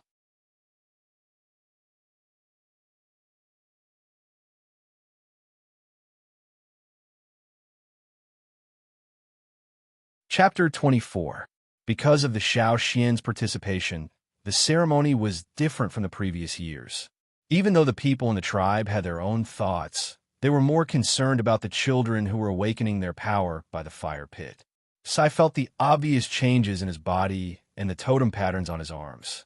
He was overjoyed, but at this moment, someone suddenly joined him, so he naturally noticed it. Sai turned his head and saw Xiao Xian shrouded in a ball of fire. The road of injustice is narrow. Wasn't this guy still young? After today's snow festival, he would only be 10 years old. Why was he here? Looking at the man who was 2 years younger than him, Sai was surprised and doubtful. Thinking of the time when he was beaten up by a group of people before the winter, Sai was full of anger. At first, he was very excited to be asked to stay by the shaman. He planned to follow the hunting team to hunt for a bigger beast after awakening his totem, and then walk around the cave for a few laps. But now, what happened? Since Xiao Xian was thrown into the room, he had noticed that Sai was standing next to him. However, he was not in the mood to argue with this kid. Before, Xiao Xian had been watching from afar, but now he could finally feel the tribe's fire pit at a close distance. He felt like he was in a sea of fire, but he did not feel burned. He only felt warm all over, and the coldness of the winter was gone. The totem patterns on the children by the fire pit were red, as if the flame had entered their bodies and awakened the power sleeping in their flesh and blood.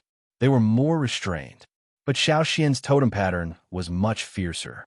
The ball of fire that had gathered on top of his head had spread to the bottom of his body. Xiao Xian's eyes were filled with the color of fire. He did not know whether it was the fire from the fire pit or the fire from the top of his head. Xiao Xian felt a little pain in his head, and his body temperature was rising. The heat gathered in between his eyebrows and began to spread from there to his forehead, face, neck, torso, limbs. Without a mirror, Xiao Xian could not see the changes on his face. But since the totem patterns on the other children's faces were red, he should be the same. Xiao Xian felt the heat spreading from his shoulder to his arm. He looked at his arm. Previously, because there was a fire on his head, he took off his animal skin coat to extinguish the fire. After that, he didn't put it back on and left it there. Right now, Xiao Xian was only wearing a sleeveless animal skin robe.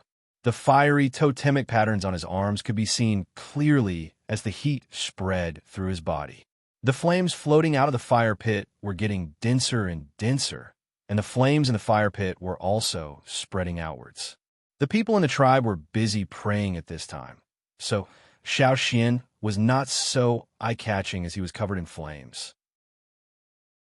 The rolling flames in the fire pit became more and more intense. Now, the fire pit was no longer the small flame that Xiao Xian had seen at the beginning. Now, the entire fire pit was like a volcano that was ready to erupt. However, it didn't give people a sense of fear. Instead, it gave people an impulse to worship it. The shaman's chanting had already reached the third stage. When the last note fell, the shaman raised his arms and swung them to the side.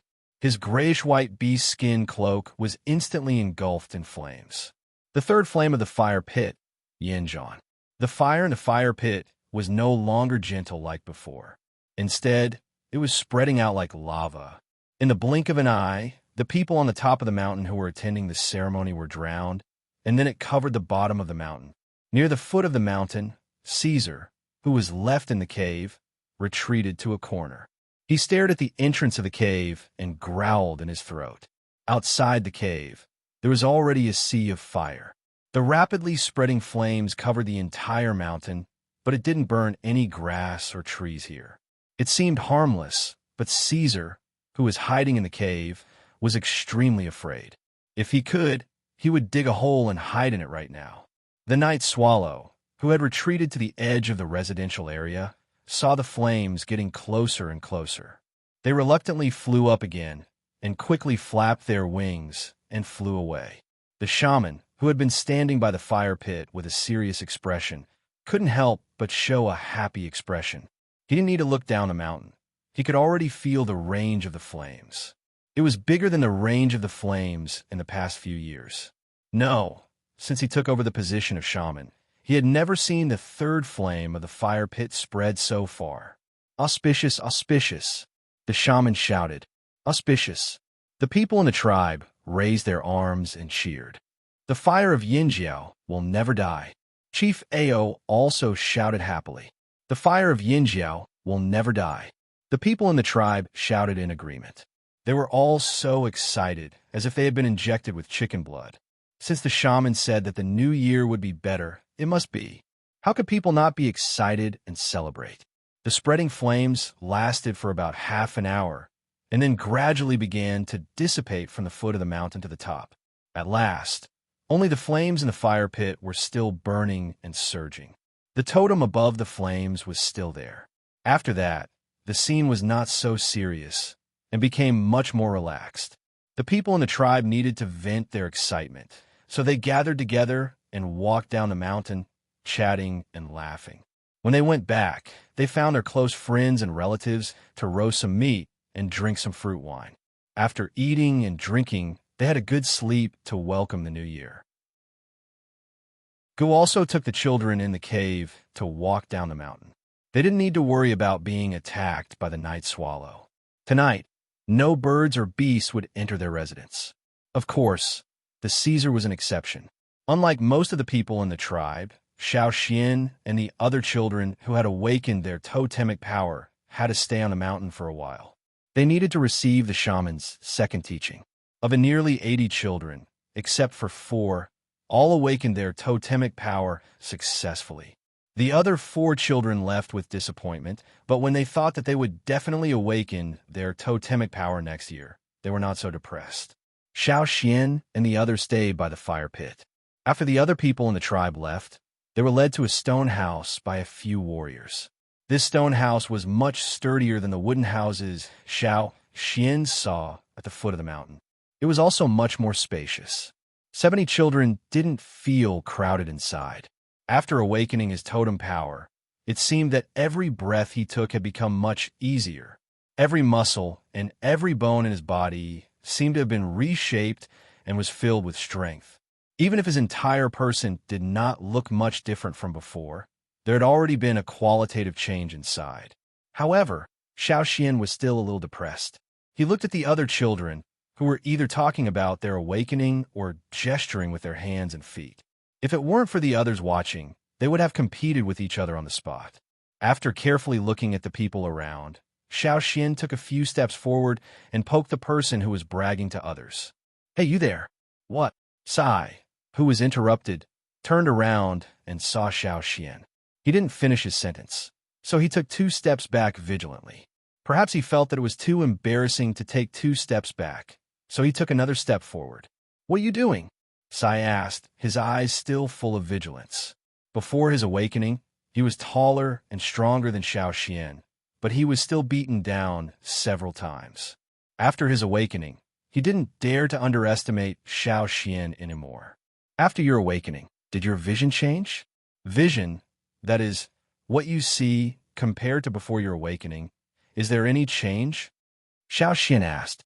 Hearing Xiao Xian's question, Sai raised his chin and said proudly, "Of course there is a change." The other children, who Xiao Xian didn't know, heard them talking about this topic, so they also joined in. They talked about how far they could see in the dim light. Compared to before their awakening, their hearing, smell, and vision had improved greatly. Xiao Xian was the only one who kept silent. He couldn't help it. He couldn't tell others that the people around him were all skeletons. Chapter 25. Xiao Xian felt something was wrong when the ceremony ended. He had been staring at the fire in the fire pit when he realized that almost all the totems on his body had appeared. Since he knew that all the changes that happened to him were for the sake of awakening his totemic power, Xiao Xian was not worried anymore. However, when he stood beside the fire pit, Xiao Xian felt a sense of familiarity with the fire in the fire pit.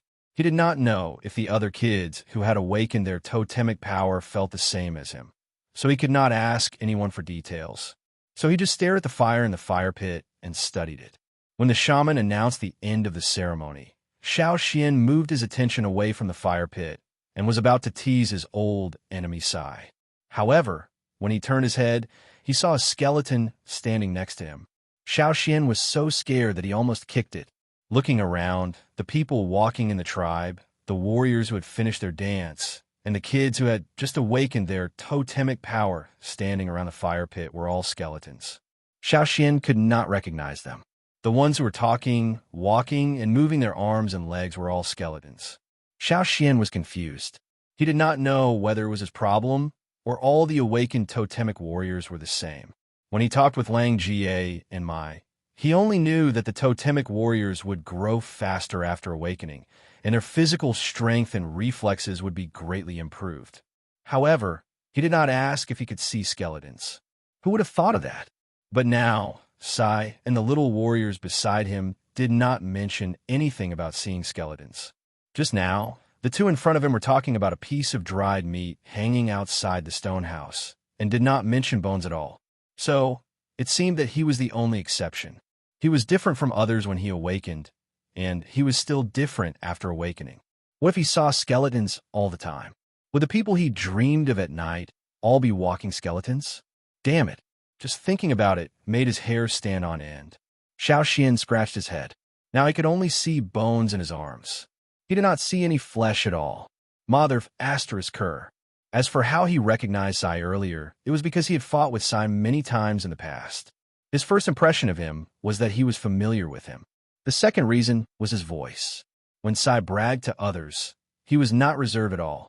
He was always in a state of excitement after his successful awakening. When he spoke, it was as if he was afraid that others would not be able to hear him. If it were not for these two reasons, Xiao Xian would not have recognized him so quickly. The warrior who led them here had left, and the shaman and the chief had not arrived yet. Now, there were only 75 children who had just awakened this year in the stone house. Since no one cared about them, these children had let go of their worries and gathered together to chat and laugh. In Xiao Xian's eyes, there were a bunch of skeletons whose jaws were opening and closing as they danced. Xiao Xian didn't go over. After knowing that something had happened on his side, he retreated to a corner to think. Xiao Xian had already taken off the name tag hanging around his neck. He remembered that the other children by the fire pit did not wear it.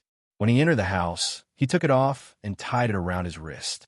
His body did not feel any discomfort. The fire on his head did not hurt a single strand of his hair. Not only that, Probably because of the awakening of his totemic power, Xiao Xian now felt refreshed and energetic. If it were not for the skeletons in his vision, he would be in a better mood. Unable to figure out the reason, Xiao Xian looked around. Other than the 70-odd skeletons, the stone house was mostly filled with stones. There were stone tables, stone stools, and stones of different sizes and shapes on the table. In fact, Xiao Xian's vision was not just a single color. On the contrary, in his vision, there were white, gray, and black of different shades. For example, the children's skeletons were white, but the stones in the stone house varied from light gray to dark gray. Because of the shaman and the chief, these children did not touch the stones. However, they could still watch. Several children stood beside the long, square stone table. They were discussing the quality of the stones. This stone looks good. It must be good to make it into a stone knife. A child pointed to a stone on the stone table and said, "This one is okay. It should be close to the medium grade." Another child looked carefully and said, he did not care much about it. Medium grade stones were not rare for him. However, when he saw another stone on the stone table that was not conspicuous and not in a good shape, he was surprised. This one is good. The quality is above medium. Unfortunately, the shape is not good. It can't be made into a stone knife. It can be made into a small spearhead. Xiao Xian looked over. The stone that was rated as medium gray by the children was gray in Xiao Xian's eyes. The stone that was above medium grade was close to dark gray. In order to prove whether his guess was correct, Xiao Xian stood aside and watched for a while. He listened to the children's evaluation of the stones on the stone table. In Xiao Xian's eyes, the stones that he didn't think highly of were the so-called low-grade stones. In Xiao Xian's eyes, the middle-grade stones were gray, and the better ones had a darker color. In other words, the better the quality of the stone, the darker the color in this special vision. Xiao Xian had an idea in his mind. While they were discussing, the curtain was lifted. The shaman came in with a walking stick, Chief Ao, and 2 warriors, one of whom was a woman. When the curtain was lifted, the stone house suddenly quieted down. The people who were showing off their knowledge immediately became obedient and respectfully saluted to the shaman. When he was near the Mountain Foot district, Xiao Xian rarely saw people salute. Usually, people in the tribe would only salute when they met someone with prestige. However, the people at the foot of the mountain were all at the bottom of the tribe, so it was rare for them to salute. However, Xiao Xian had learned this salute. The people in charge of teaching the children in the orphan cave not only taught them how to count and read, but also how to salute. The children in the orphan cave could not count or read, but they had to salute. If they did not salute when they met the shaman, they would be regarded as disrespectful by the people in the tribe. They would be disliked and ostracized. The shaman had been waiting by the fire pit. He didn't come until the fire in the pit had gradually shrunk and returned to the small flame like before. Probably because he had spent a lot of energy presiding over tonight's ceremony, the shaman was still supported by others when he came in. After finishing the ceremony at the fire pit, he drank some water and came here. He didn't know much about this group of newly awakened warriors, so he didn't have time to read the animal skin rolls. After he recovered, he came to the stone house. Ao Ta, the leader who came in with the shaman, glanced around the house and then fixed his eyes on Xiao Xian. The red burn on his hand hadn't disappeared yet, and he didn't have time to tell the shaman about this strange thing. A warrior put a stone bench in the middle of the stone house, and another female warrior helped the shaman sit down. The shaman took a deep breath and looked at the newly awakened warriors with a kind look. He was very pleased. Every year, when he saw the newly awakened warriors, he always had an irrepressible pride. Good, very good. You will all be the real brave warriors of our Yinjiao tribe. The shaman said slowly. Praised by the shaman, the children's faces turned red, and they couldn't wait to shout to vent their excitement. After looking around, the shaman asked, "Who is the last child to join us today? Stand over here and let me have a good look." The people in front of Xiao Xian stepped aside immediately. Except for Xiao Xian, the other children had stayed with the shaman for a while, so they had some impression of him. The only one they didn't know was Xiao Xian. "So it's you. Come closer and let me have a look." The shaman looked at Xiao Xian and said. Xiao Xian took a few steps forward and stood in front of the shaman. He wanted to see what the old shaman would say. Would he mention Caesar? Would he feel guilty for not asking about him for nearly a year? Didn't he know that it was hard to raise a wolf? Xiao Xian looked at the old skeleton sitting on the stone bench, and the shaman looked at Xiao Xian carefully. He still looked pleased and kind. What's your name?" "Xiao Xian." Obviously, the old shaman didn't recognize him. Chapter 26. My name is Xian. Xiao Xian told the shaman his name in the tribe. Now he could only see the bones, but he could not see the shaman's facial expression. However, the shaman paused after hearing the name, as if he was thinking about something. Xiao Xian knew that he probably did not remember it. After a while, the shaman said something, but he did not continue to ask about Xiao Xian. "Well, you can stand with your companions." Xiao Xian did not say much. He did not show any dissatisfaction on his face, but in his heart, he had already curled his lips. Did this old faker have a bad memory? Did he forget? Well, since you have awakened your totems and obtained the power brought by the awakening, then the first thing you need to know is how to use this power. The shaman explained slowly. This is the turning point of your life. From now on, you're a real totem warrior. However, this is also a new starting point. How far you can go in the future depends on you. Do not be careless. You can stay in the initial stage or continue to grow like those excellent warriors in the tribe. When the shaman said this, he especially looked at Chief Ao, indicating that this was a model for the young warriors. As the chief, Ao was naturally powerful, far more powerful than most of the warriors in the tribe. Because of the worship of power, many newly awakened warriors naturally idolized Ao, including this group of young warriors. As totem warriors, the first thing you need to know is how to find the source of power in your body. This was the main purpose of the shaman, to let these young warriors stay tonight. The source of power exists in your bloodline. It is just that when you were young, it has always been asleep. One day, when the time is ripe, under the call of the flame seed, it will gradually begin to awaken. Close your eyes, throw away all distracting thoughts, follow the power in your body, and you will naturally see it. The stone house began to warm up. Everyone sat down and closed their eyes according to the shaman's instructions. Xiao Xian did the same. When his mind was empty, he found that a figure gradually appeared in his sea of consciousness. It was a pair of horns wrapped in flames, which was the totem of the tribe. In addition, there was an egg-shaped thing, shining white light, which wrapped the totem inside. Egg-shaped, I see it. A child could not hold back his excitement and opened his eyes. It's a totem. Another child cried out. I saw it too. Me too. Everyone scrambled to say one after another, fearing that the shaman would misunderstand that they could not see the source of power and that they would be regarded as stupid totem warriors with no growth potential. The shaman looked around and found that most of the children could find their source of power, except for Xian. Have you found it?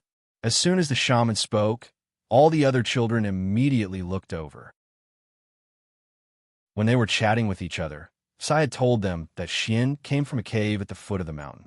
After the snow festival, he was only 10 years old. Generally speaking, only a few people in the tribe could awaken their power at this age, and most of them lived near the top of the mountain. They were the descendants of some powerful warriors in the tribe. There was also a saying in the tribe that the earlier one awakened, the more potential one had, and the higher the chance of becoming a powerful warrior like the chief. Before the end of winter, when they were chosen to stay by the shaman, the youngest one was Mao, the eldest grandson of the shaman. Chief Ao's usual hunting weapon was a spear. Countless prey had fallen under his spear, and this spear also represented Ao's countless glorious deeds. Many people in the tribe knew about it. According to the tribe saying, the chief gave the name of his weapon to his first grandson, which meant a lot. Obviously, he had high hopes for this grandson. However, it was clear that in this sacrificial ceremony, the most outstanding one was not Mao, who was recognized as having the greatest potential, but Xiao Xian, who suddenly rose up and was only discovered in the middle of the ceremony.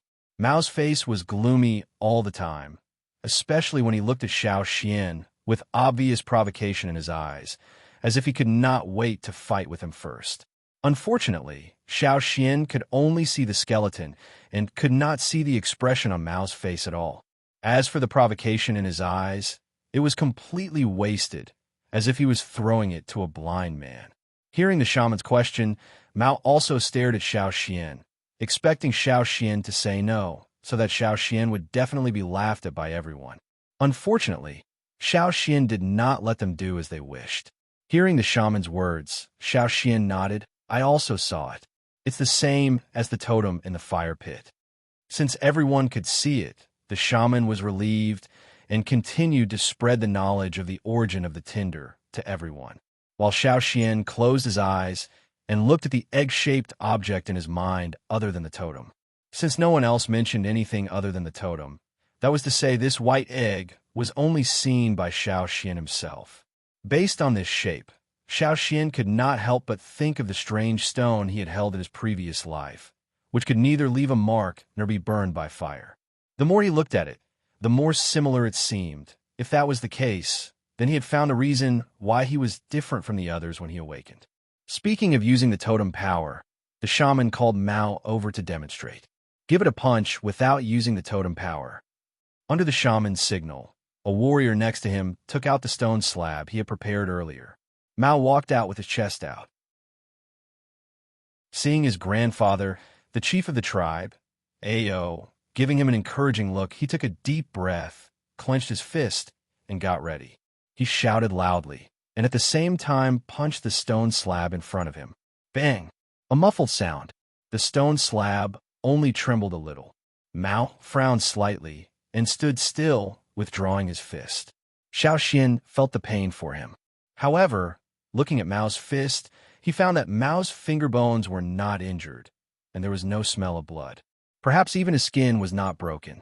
This was different from the strength of the body before the awakening. From the flesh to the bones, every inch of his body had been strengthened. Well, now use the totem power. Again, the shaman said. This time, Mao's frown loosened, and he looked much more relaxed.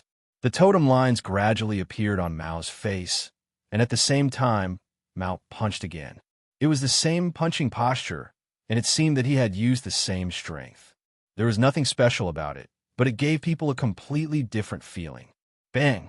The stone slab hit by Mao's fist broke into pieces. The little warriors were eager to try it themselves. However, the shaman did not take out more stone slabs, but let them practice here quietly to familiarize themselves with how to use the totem power. After the lesson, the shaman left with them. He had to take a rest now. Ao looked at the exhausted shaman, and then looked at his burning palm. He thought for a while, and decided to come back tomorrow to talk to the shaman. The shaman, who was helped back to his stone house, lay down on the fur blanket. Under the light of the fire, he opened a roll of animal skin, which was recorded during the ceremony today. It contained the details of every child, including who started the awakening and who finished the awakening in the fire pit. It also recorded Xiao Xian's information, including Xiao Xian's birth and his current situation. When he saw that Xiao Xian also raised a wolf, the shaman tried hard to recall. That seemed to be the case. No wonder he felt familiar when he heard the name Xian. At that time, it was rare for him to go down the mountain to see how people were living at the foot of the mountain. He did not expect to hear someone talk about raising, so he left a mark to prevent people in the tribe from hurting the wolf. He wanted to ask for more food, but when he went up the mountain, he was told that a kind of plant he had been looking for had been found. The hunting team brought back one. Since then, he devoted all his attention to that plant and studied the medicine for nearly a year. When he finally finished the research, he did not even remember raising the wolf. He did not know how the wolf was doing now. At this time, Caesar, who was finally remembered by the shaman, was squatting outside the cave miserably, facing the cold night wind. He looked at the mountain and wished he could howl. Chapter 27. The next day, the little warriors who were immersed in practicing their totemic power woke up one by one. After a night of practice, everyone could basically use their totemic power skillfully. Xiaoxian also learned a lot this night. After getting familiar with how to use the totemic power, he tried to use the same method to deal with the egg that covered the totemic power. The results showed that it did work. When he used the totemic power, the light on the egg would dim a little, and when he used the power of the egg, the totemic power would be covered by the light of the egg.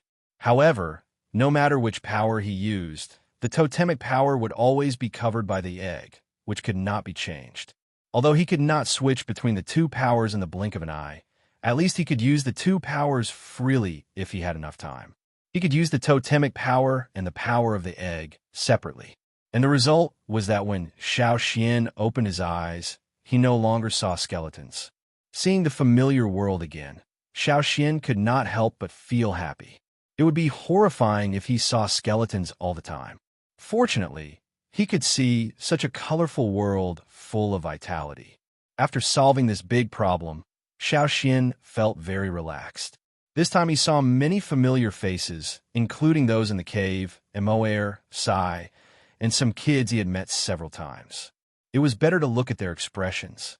The vision full of skeletons was too dark and dull. This time, Xiaoxian finally felt Mao's gaze. But even though he saw it, Xiaoxian just glanced at him and ignored him. Mao was also angry to be ignored by Xiaoxian. He wanted to communicate with Xiaoxian, but at this time, the shaman came. Mao could only swallow his anger. He did not dare to be presumptuous in front of the shaman. The shaman asked about everyone's feelings. After confirming that there was no abnormality, he said that they could leave. As for other things, they could only adapt to it in the future during the hunting missions.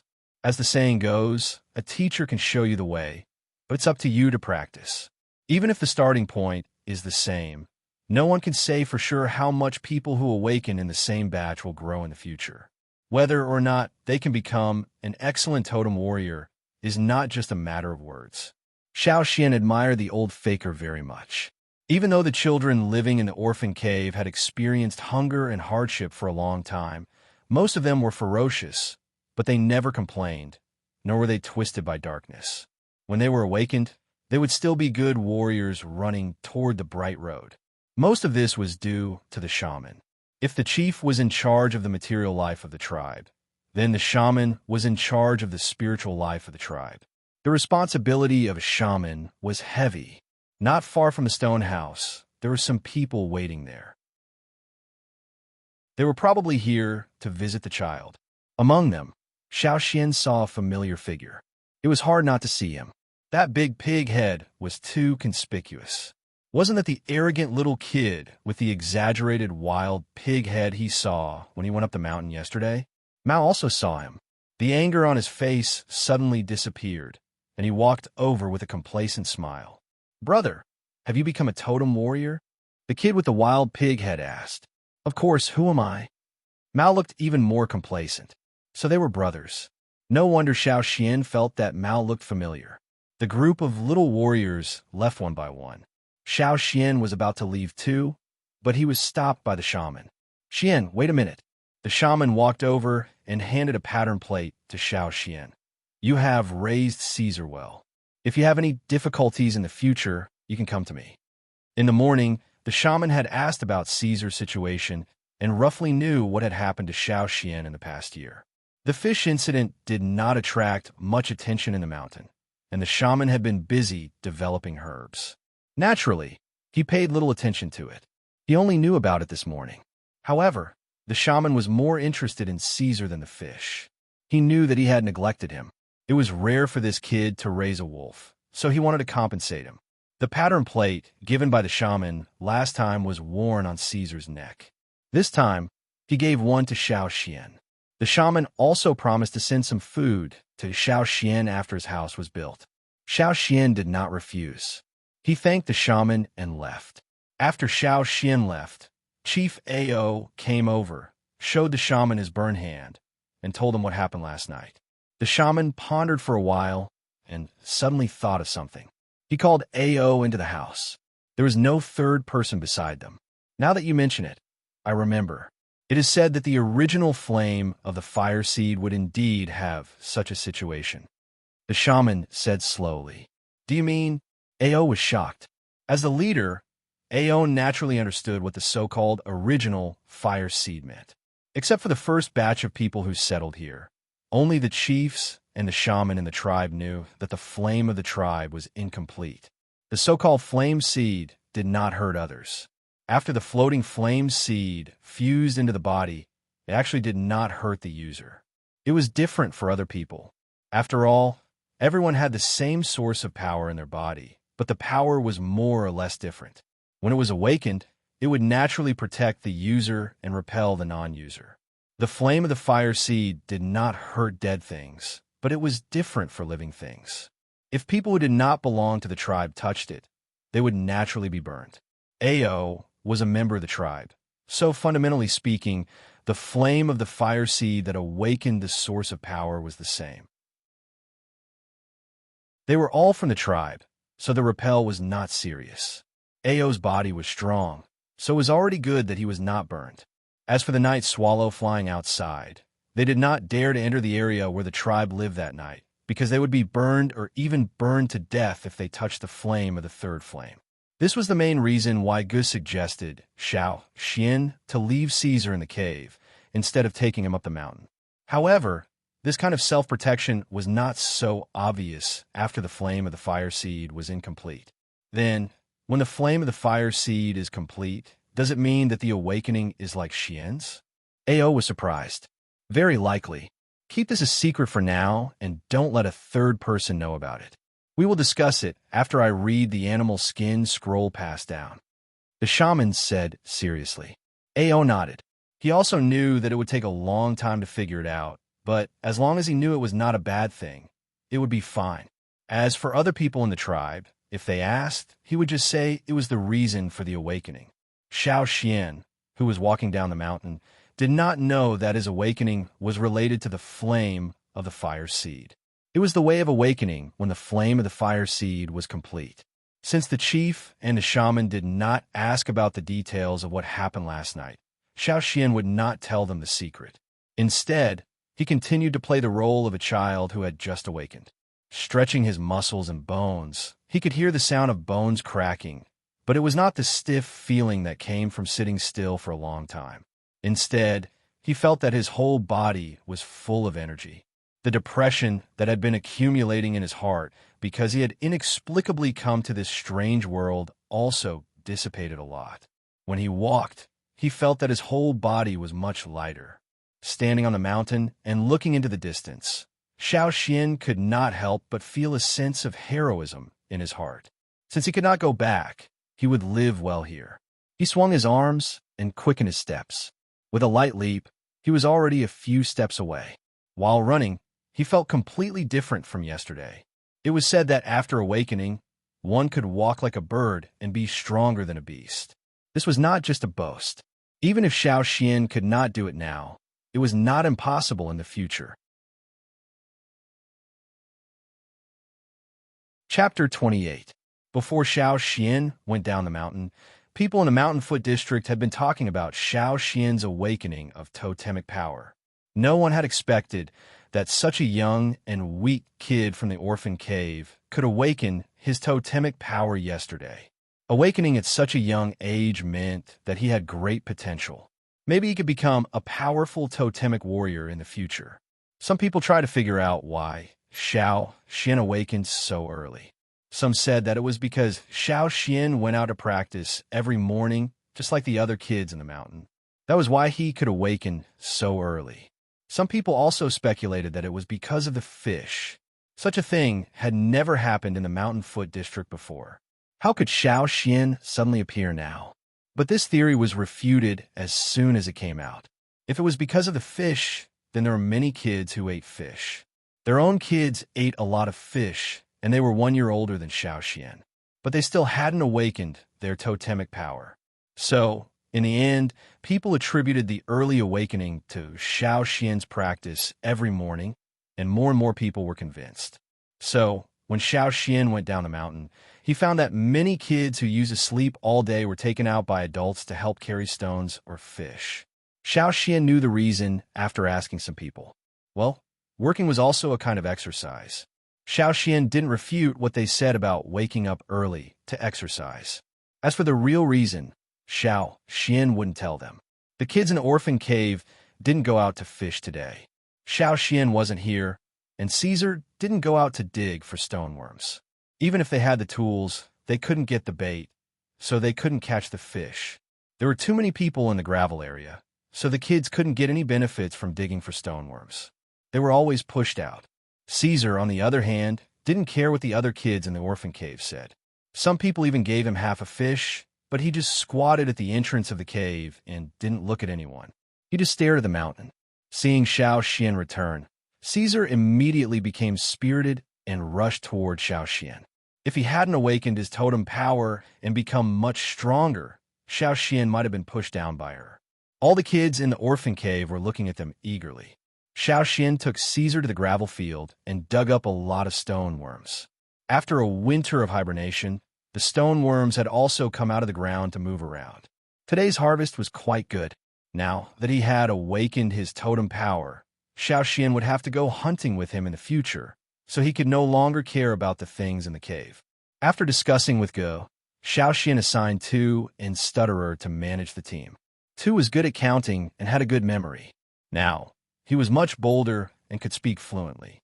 However, he looked too thin and weak. Stutterer, on the other hand, was not good at other things. His body size was obvious. If he was really fierce, the other kids in the orphanage could not do anything to him. The two of them should be a good team to manage the team. After solving the problem in the orphan cave, Xiao Xian saw Lang Jie coming to him with a bright smile. Good boy. Not bad. You awakened your totem power so early. I thought I would have to wait for another 2 years. Lang Jie was very happy. Xiao Xian had asked them if he could join their hunting team if he awakened his totem power. I did not refuse at that time. Later on, he even helped Xiao Xian, which meant that Mai also thought highly of Xiao Xian. When they went to attend the ceremony yesterday, they felt it was a pity that Xiao Xian was not old enough this year. Unexpectedly, Xiao Xian gave them a big surprise last night. As a totem warrior, he would be able to have his own room. And Lang Jie came here to help Xiao Xian. Lang Jie had a barbecue with some of his friends in the hunting team today, and they were talking about the first hunting trip of the year. When he heard that Xiao Xian and the others had already gone down the mountain, he came to find Xiao Xian and invited him to meet his future teammates. There were 6 people in Lang Ga's cabin. They were all very young.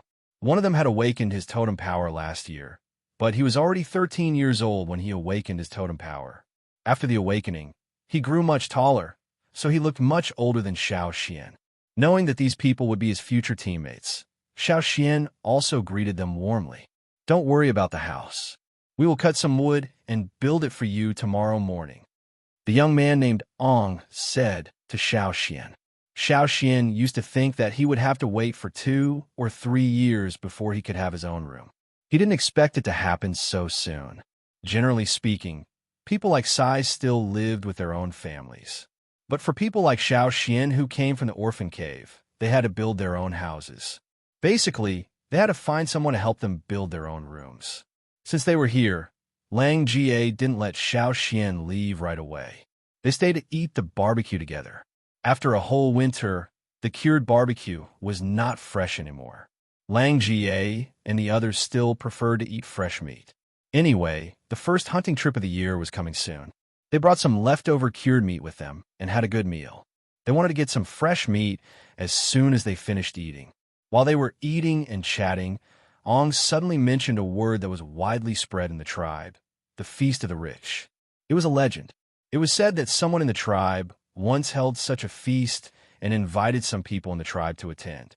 The people who held the feast would compete with each other to see who could provide the most food. The so-called more food meant that the guests would stagger and fall into the grass or eat until they were full and vomited. Only then would the feast be considered a success. This kind of activity was called the Feast of the Rich. According to Lang Jie and the others, Xiao Xian knew that the Feast of the Rich was to give away or destroy more food and property than their competitors. Some of the more prestigious people would even destroy their own food, clothes, and other things in front of others.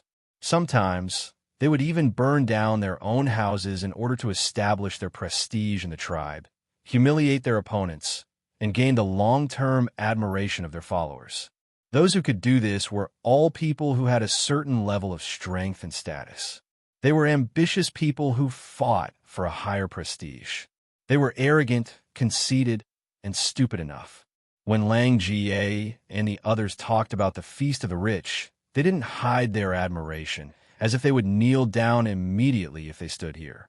Seeing Xiao Xian's shocked expression, Lang Jie said with the attitude of an elder, "You still don't understand." Xiao Xian didn't understand. In his opinion, how stupid would they be to do such a thing? How could they be worshipped by Lang Jie and the other warriors? No, it should be said that the people in the tribe worshipped this very much. Thinking back to his previous life, Xiao Xian had to have leftovers to give face when treating people to a meal. Xiao Xian suddenly understood. It turned out that this custom was passed down from a long time ago. But even if it was wasteful, it shouldn't be to this extent. He still underestimated the people's obsession with food and their pursuit of this alternative view of food. In the past, he always heard the children in the tribe talk about which warrior had defeated which huge and ferocious beast. Those heroes of the past were worshipped, and these glorious deeds were remembered and passed down from generation to generation for the children to hear. But now, Xiao Xian was told that there was another kind of glorious deed that was even more glorious. It turned out that in order to make people follow you willingly, you didn't need to use force to beat them down again and again. You didn't need to persuade them, give them benefits, or make a lot of psychological schemes. All you needed to do was hold a feast of the rich, and there would naturally be countless willing followers. Xiao Xian felt that his values and outlook on life had been distorted again. Looking up at the two crescent moons in the night sky, Xiao Xian sighed. One day, I'll definitely be stupid. What did you just say?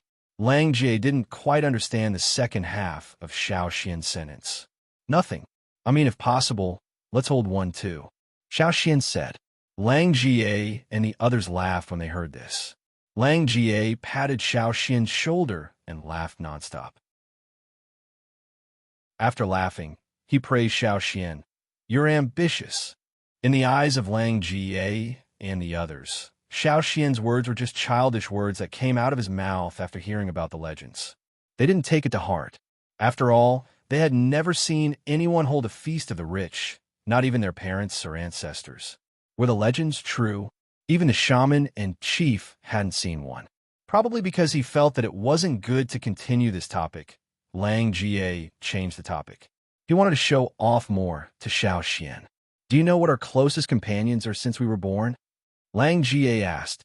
Xiao Xian sat up straight and lowered his head to think for a moment. He looked meaningfully at Lang Jie and asked tentatively, left hand?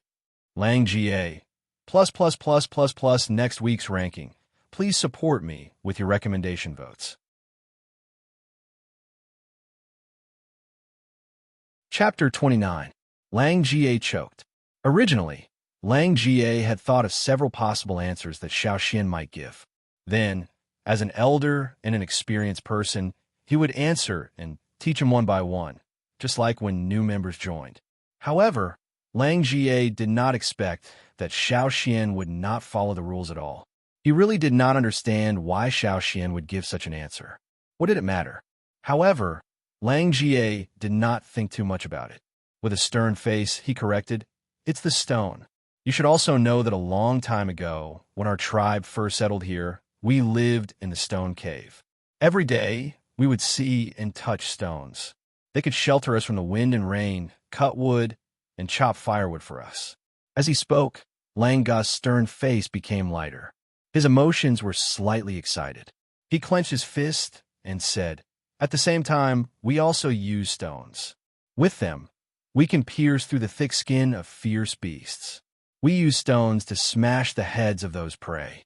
Even if we are in danger, the stones will still be with us until the last moment.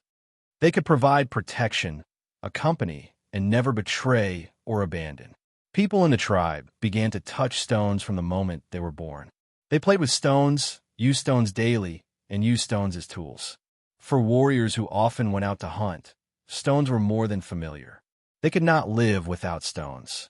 No wonder Lang Jie said so. Of course, Xiao Xian preferred to call stones tools. After all, stones had no life.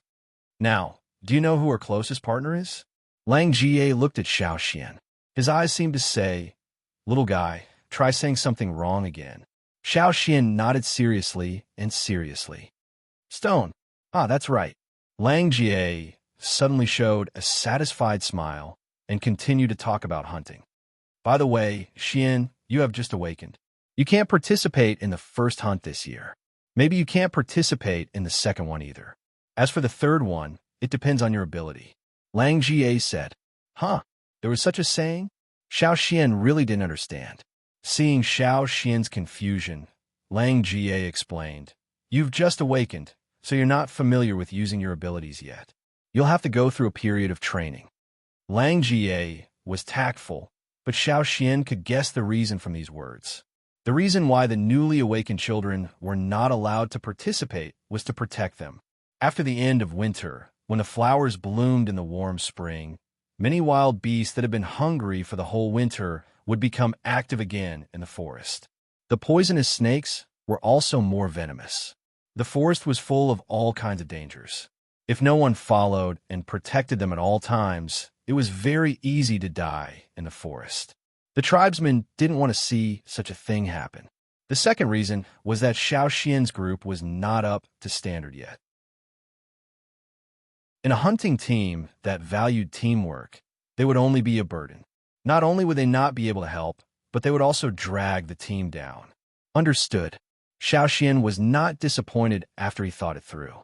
Besides, he also felt that they should build a good foundation first. More practice was not a bad thing. He thought that Xiao Xian would be disappointed or unwilling like the other children, but he didn't expect that Xiao Xian would be able to think it through. Lang Jie was relieved. He pulled Xiao Xian over so that Xiao Xian could get to know a few people in the hunting team, and also to talk to Xiao Xian about this.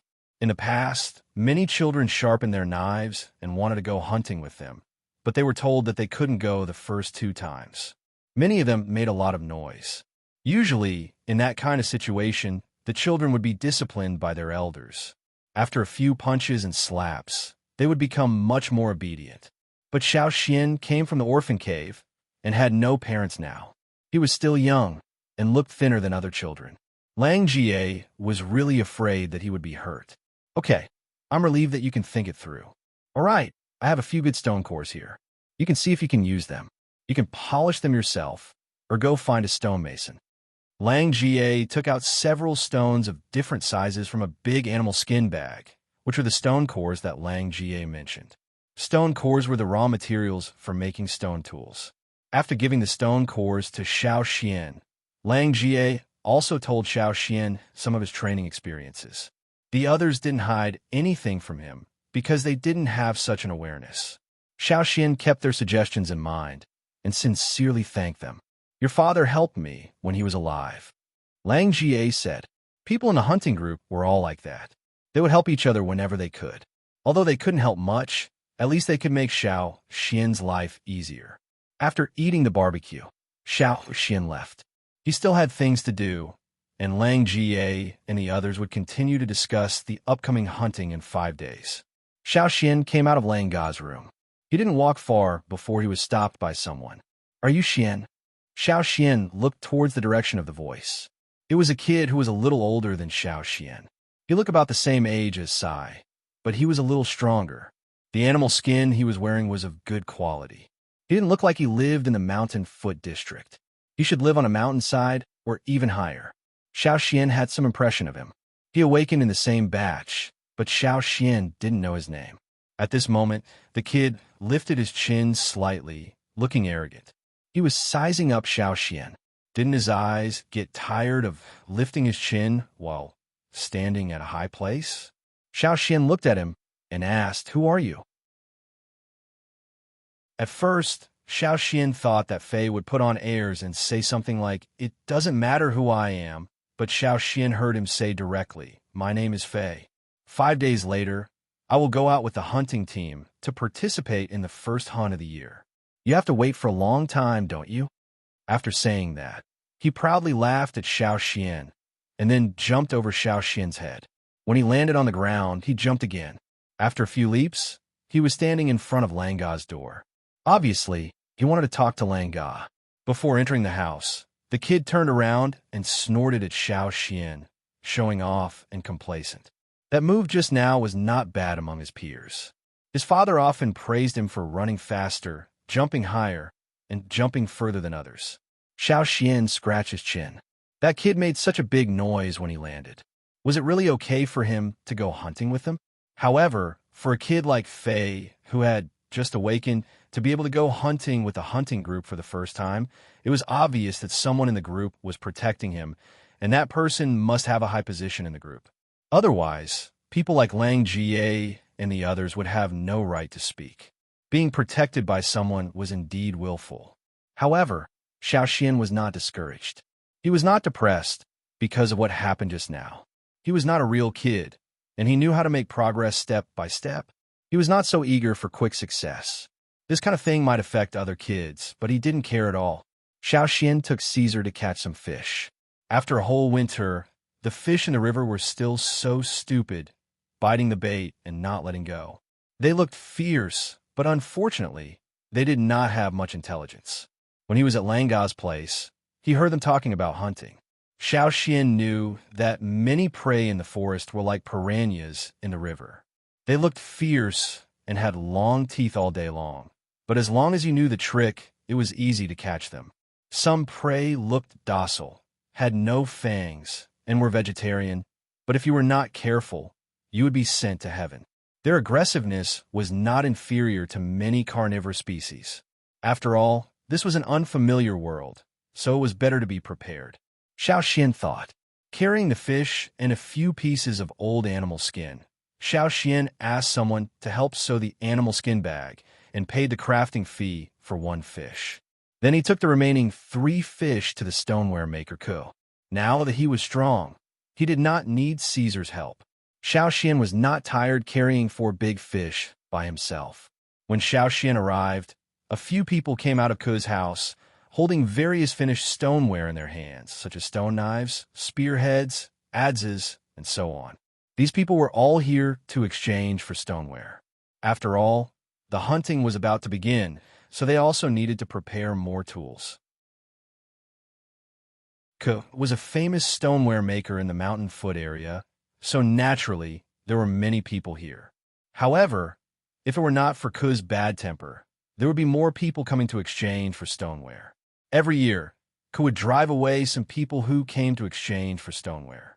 Some people said that Ku was just too direct.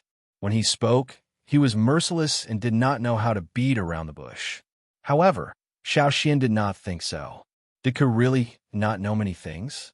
Was he really that straightforward? Not necessarily. After getting permission, Xiao Xian lifted the curtain and walked in. Ku was making stoneware. During the winter, he made some stoneware, but these 2 days, he exchanged most of them. There were still some stone cores and food piled up in the house. These were the processing fee that he had not collected yet.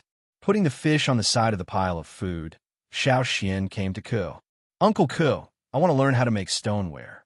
Last time when Xiao Xian came to learn, Ku said that it was not the right time yet, and that he should wait until he awakened his totem power. Now, Xiao Xian had awakened his totem power, and according to Langa's training method, he needed a lot of stoneware tools. Xiao Xian did not have enough food to exchange for training stoneware, so he wanted to make stoneware himself. Ku stopped what he was doing and looked at Xiao Xian carefully from head to toe, and then looked directly into Xiao Xian's eyes. Xiao Xian did not avoid it. A few seconds later, Ku handed Xiao Xian a stone hammer and pointed at a stone core not far away. There were a few lines drawn on the stone core, but they were all curved instead of straight lines. Follow the lines and hit, Ku said. As a newcomer, Xiao Xian took the stone hammer, looked at Ku, and then looked at the stone core. He lifted the hammer and hit it. The first hit was too cautious. He hit the line, but only made a small dent on the stone core. He did not use enough strength. Again, the second hit was too forceful. What he hit was not a stone chip, but a stone, and it went beyond the line. Xiao Xian caught a glimpse of Ku's forehead, and knew that Ko was very dissatisfied with his 2 hits. But since Ko did not say anything, Xiao Xian continued to hit the stone along the line, and he did it boldly. He was not afraid of the first 2 hits. Peeling a stone chip of a predetermined size from the stone core was not as simple as it seemed. The stoneware maker had to estimate the length of contact between the hammer and the stone core, the angle of impact, the speed, and so on according to different stone materials. Was it a straight hit or a curved hit? What was the material of the stone hammer and stone core? How much strength should be used, and so on and so on. Ke had told Xiao Xian all these, and Xiao Xian had seen Ke peel the stone chips from the stone core every time he came here. But when he really started to do it, he knew that it was very difficult. A small difference could lead to a huge difference. Again, Xiao Xian hammered again and again, while Ke sat beside and watched silently. Caesar, who was squatting beside, looked at Xiao Xian and then looked at Ke, who was silent but had a strange look on his face. He moved his legs, moved back, and moved again, and directly retreated to the corner to lie down with the fish. Sorry, that's it. P.S. I recommend Great God's new book, Demon War God. In the ancient times on the earth, demons wreaked havoc. Book ID equals 343-2053. Book name equals Demon War God.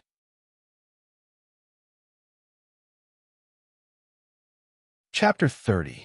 At first, Xiao Xian would look at Ke's reaction every time he hammered. But after a while, he stopped paying attention to Ke and immersed himself in hammering. The process of hammering required a lot of mental and physical effort.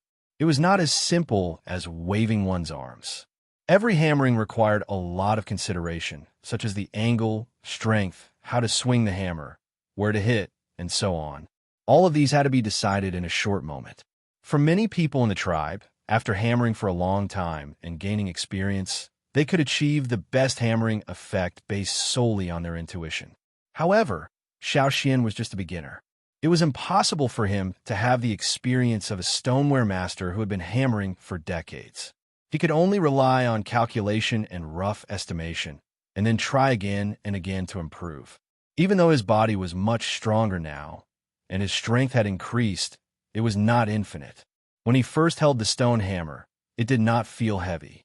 But after hammering for a long time, as the strength of his body drained away, he felt that the stone hammer in his hand was getting heavier and heavier. However, he could not make any mistakes at this time. If he changed the strength of his hammering, the leaf-shaped stone pieces that were hammered down would completely exceed his expectations, and there would be a lot of waste materials. Because of this, Xiao Xian did not have the energy to pay attention to Ke's reaction. At first, the time between hammering was slightly longer because Xiao Xian had to think about the shortcomings of the previous hammering so that he could improve on the next hammering. However, as he hammered again and again, Xiao Xian gradually got the hang of it. He became more proficient, and the time between hammering became shorter and shorter. After countless hammering, Xiao Xian felt that he was about to collapse. However, Ke did not ask him to stop. Instead, he would point out his mistakes from time to time. It was like running a marathon. As he ran, he felt that he was about to reach his limit. He wanted to stop and rest, but every time he stopped, someone would urge him from behind. Go on, go on. Knowing Ke's temper, Xiao Xian knew that if he stopped now, he would not be able to learn stoneware from Ke in the future. Even if he was tired, he could only grit his teeth and continue hammering. When the last bit of strength in his body seemed to have been drained, Xiao Xian gradually felt relaxed as he hammered. For a moment, he even wondered if this was the feeling of breaking through one's limit. What Xiao Xian did not know was that when he felt relaxed and much of his strength recovered, totem patterns had already appeared on his face. Unknowingly, he had already activated his totemic power. However, he was too focused on hammering and did not pay attention to the totem that lit up in his mind. Ke's attention to attention, he was a lot of people's attention to stone crafting skills, but very few people would use their totem to use their totem power in the process. Some people thought that totemic power was sacred and could only be used for hunting and defending the tribe. Although some people didn't think so, it wasn't easy to control totemic power precisely.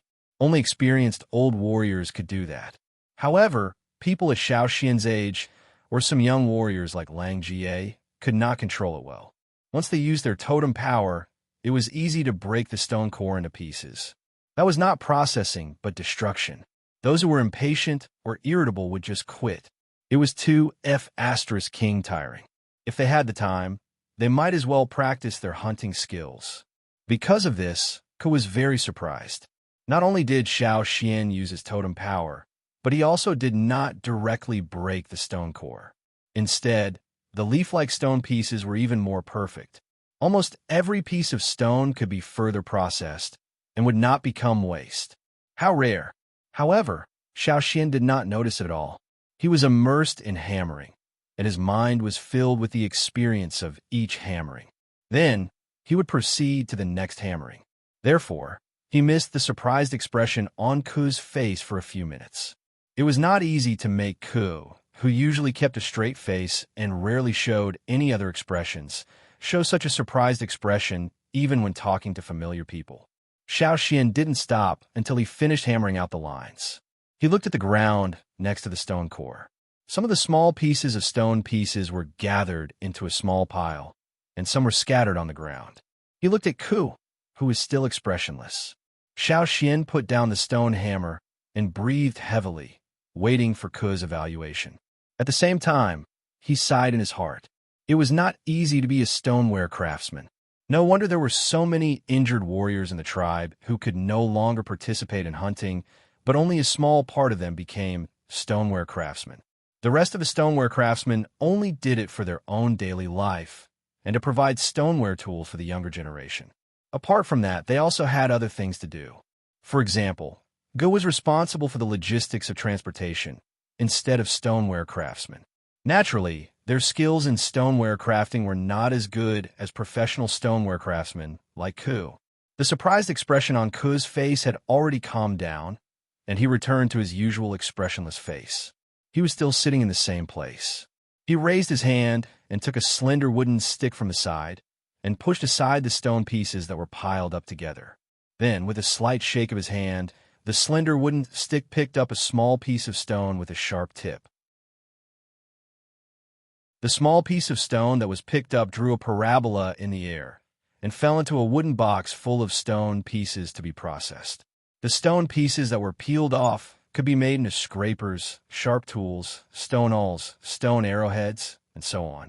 Although there seemed to be a lot of stone pieces knocked off, Ke's picking speed was also very fast.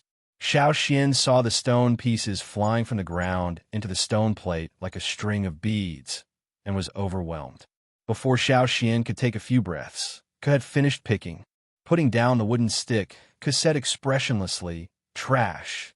Xiao Xian's eyelids twitched, but he soon realized that the trash was not talking about him, but the stone pieces that were knocked off from the ground and could not be processed further. These are considered as trash. Obviously, Ke was not satisfied with the amount of stone pieces that were knocked off. I originally planned to make a stone ball, but now it seems that I can barely make an adze. Ke looked at the stone core that had been peeled off with disdain and said a long sentence, which was rare for him. Xiao Xian suddenly felt relieved.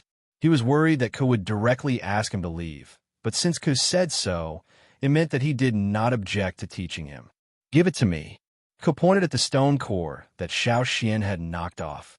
Xiao Xian quickly put down the stone hammer, took the stone core that was in a terrible state, and put on the stone anvil in front of Ke. "Look carefully." Ke picked up the stone hammer that Xiao Xian had just used, and with the other hand he picked up the stone core that was twice as wide as his palm. He held it firmly and looked at the stone core. Xiao Xian only heard a whoosh sound of wind, and a hammer flashed by. Ding! The stone hammer hit the stone core, making a crisp sound. At the same time, a stone piece was knocked off from the stone core and peeled off. The stone piece that was knocked off did not directly fall to the ground, but fell into a wooden box hanging on the wall. From swinging the hammer to knocking, Ke was very neat, as if he had already determined which piece of the stone core would be knocked off before he swung the hammer. He was not like Xiao Xian when he was knocking just now, as if he was on a battlefield, but when he swung the hammer, there was a kind of casualness. This was the real peeling stone, unlike Xiao Xian, who was just knocking off the stone, and what he knocked off was mostly waste. After the first strike, Ke did not give Xiao Xian too much time to think, and then the second strike, the third strike, and the fourth strike, the hammer flashed continuously, and the sound of ding-ding was incessant. As the hammer moved faster and faster, Xiao Xian even felt that the sound had become one, and he almost could not hear the interval between the hammer strikes. The stone pieces that were peeled off from the stone core fell into the wooden box one by one, and at first glance, it looked like a rainbow bridge connecting the stone core and the wooden box. Xiao Xian's eyes were straight. He knew that Ke's ability to restrain stoneware was very strong, but he still did not expect that he had underestimated this old stoneware craftsman. He actually had such uncanny workmanship. This was not peeling stone. This was simply cutting noodles with a knife. Obviously, when Xiao Xian came to observe in the past, he did not see Ke's real ability. What he saw in the past was just the tip of the iceberg, and it was far from being enough to describe Ke's stoneware skills. So exquisite, so precise. When Xiao Xian came back to his senses, Ke had already finished peeling the stone pieces, and the stone core in his hand was already in the shape of an adze. After that, he drilled and polished, installed the wooden handle, and shaped the tool. Perfect. Take it. Ke handed the completed adze to Xiao Xian. For me, Xiao Xian took the adze and looked at Ke. Ke had already turned around to do other things, so he took the adze and waved it twice. He had participated in the processing of this adze. Although his skills were rough and unsightly, and he had almost destroyed the stone core, it was still his first time seriously participating in the process. It was also rare for him to see Ke's ultimate skills. For Xiao Xian, it naturally meant a lot. The stone core used to make this adze was fine, compact, and hard.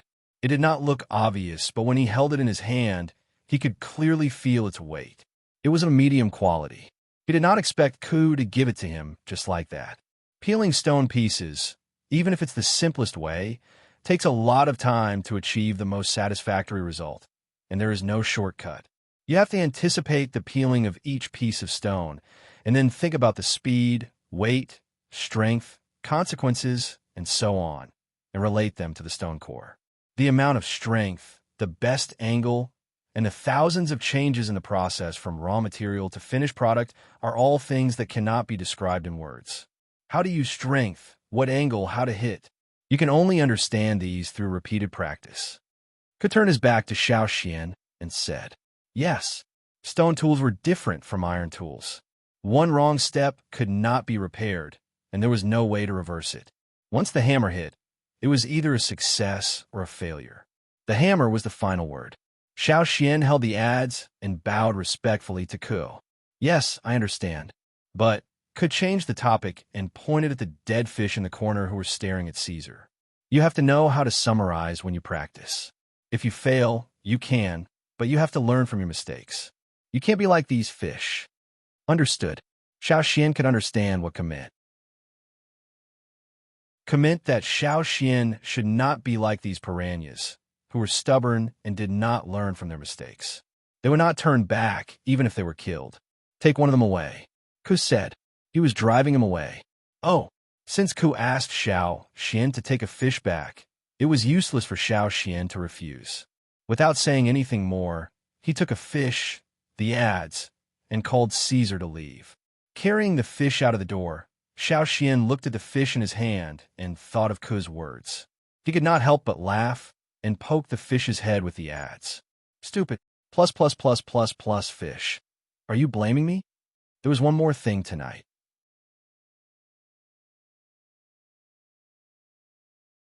Chapter 31. Early the next morning, Lang Jie and the others came to the cave to look for Xiao Xian. The wood was ready, and they were just waiting for Xiao Xian to name the place.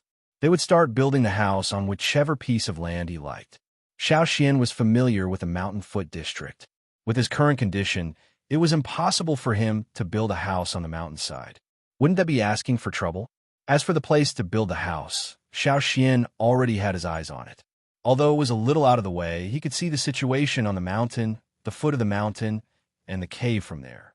Lang Jie and the others were very familiar with building a wooden house, and with their great strength, it took them only half a day to build the wooden house. They just needed to fix some small details, and the wooden house could be lived in directly. This was the first time they built a house, and the area of the wooden house was only about 40 square meters. It looked okay, and they could expand it by themselves in the future. At least they would have their own place in the future. Overall, Xiao Xian was very satisfied. Lang Jie and the others wanted to chop the extra wood for firewood, but Xiao Xian stopped them. He asked Lang Jie to help him build a simple wooden bed. Some people in the tribe like to sleep on stone beds, some like to sleep on haystacks, and some people built their beds with wood. Xiao Xian naturally preferred the latter. It looked much more comfortable than sleeping in the cave. Xian. Xiao Xian heard the voice and looked over. It was a middle-aged woman named Yi. She did not awaken her totemic power and also lived in the Mountain Foot district. She took some sewing jobs and was a good person. Xiao Xian often asked her to help him sew animal skin bags. Yesterday, he took the fish and asked Yi to help him sew it. He also told her in detail how it looked like. He thought it would take 2 or 3 days, but it was done so quickly. And Yi, is it done? Xiao Xian asked with a smile.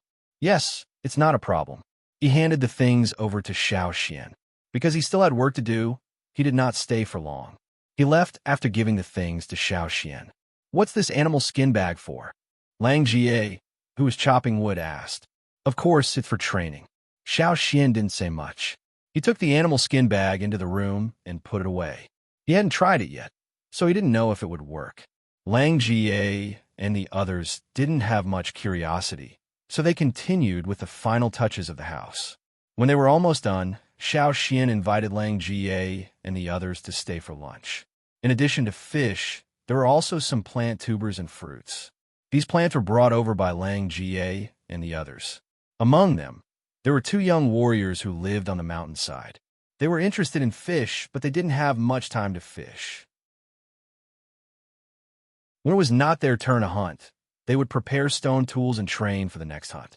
Moreover, they didn't lack food, so they didn't join the fishing team. You can all take one back later. I have a lot of fish here. Xiao Xian didn't lie. Yesterday afternoon, after he returned to the cave, he went to the river to fish with the kids in the cave. Usually, as long as he was free and there were no abnormalities in the river, fishing was a simple thing. Those fish were too stupid.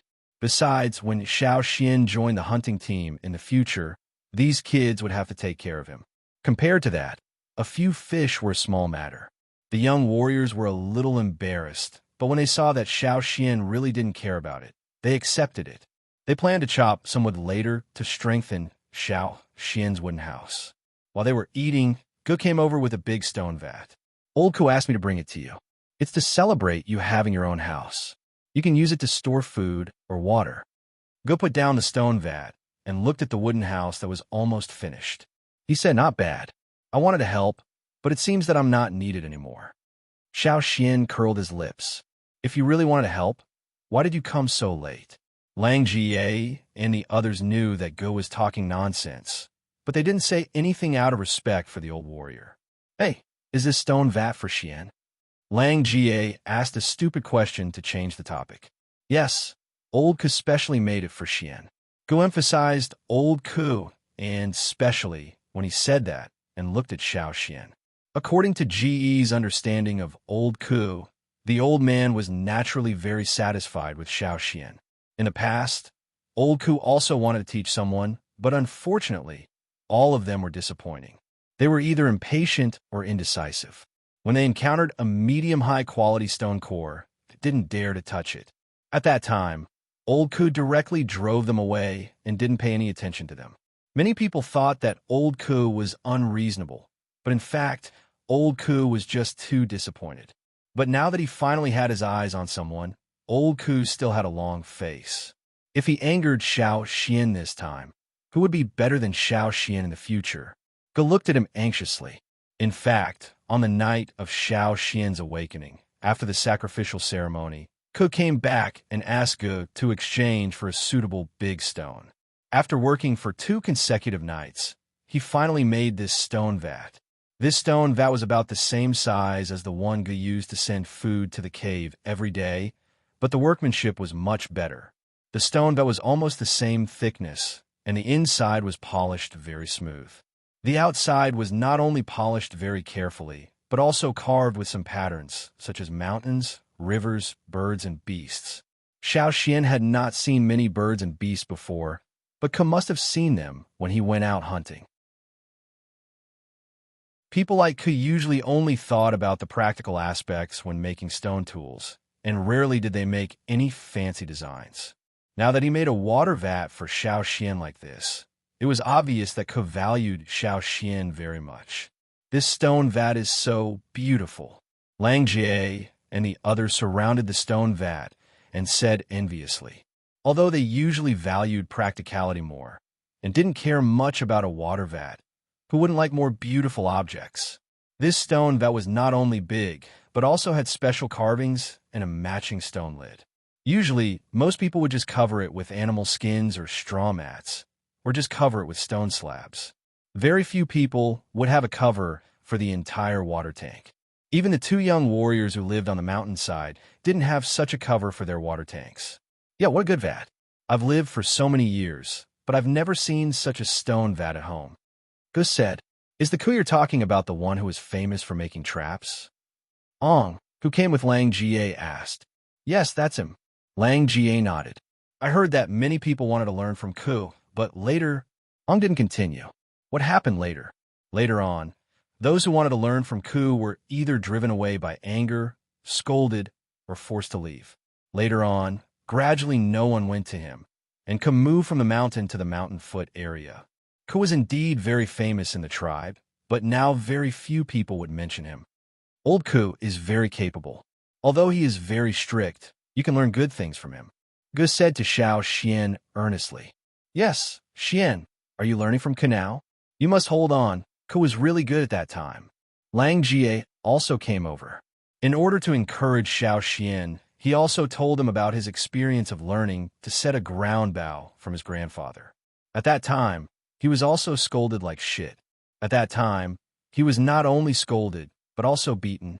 Lang Ga's grandfather was also a very good warrior. Lang Jie couldn't escape from the old man's hands. Every time the children living around saw Lang Jie being beaten, they would laugh at him. At that time, Lang Jie felt very embarrassed and blamed his grandfather for a long time. Later, when Lang Jie really became a warrior, he realized his grandfather's good intentions. They hunted in the forest. Although the ground bow couldn't directly kill the beasts, it could still play a key role. Because of his excellent skill in setting a ground bow, Lang Jie was quickly accepted by the hunting team. Every time after a hunt, he would get a lot of food, at least more than others at the same level of strength. If you can learn more skills, your future path will be much easier. Not only will you be able to occupy a more important position in the hunting team, but if you're injured during a hunt and become like me and old Ku, it will be inconvenient for you to hunt with the hunting team. But if you stay in the tribe, you can at least learn more skills to make a living and live a better life without starving," said Gu. Therefore, Lang Jie and Gu both agreed that even if they were scolded like shit, they had to bear with it and learn as many skills as they could. It would be best if they could squeeze all the skills out of their opponents. Not to mention that Ke had a lot of good things hidden away, so they had to squeeze even more. Listening to their words, Xiao Xian nodded solemnly. "I know what you mean. If you want to learn skills from others, you can ask for anything, but you can't be shameless." Lang Jie and Gu said, "Yes."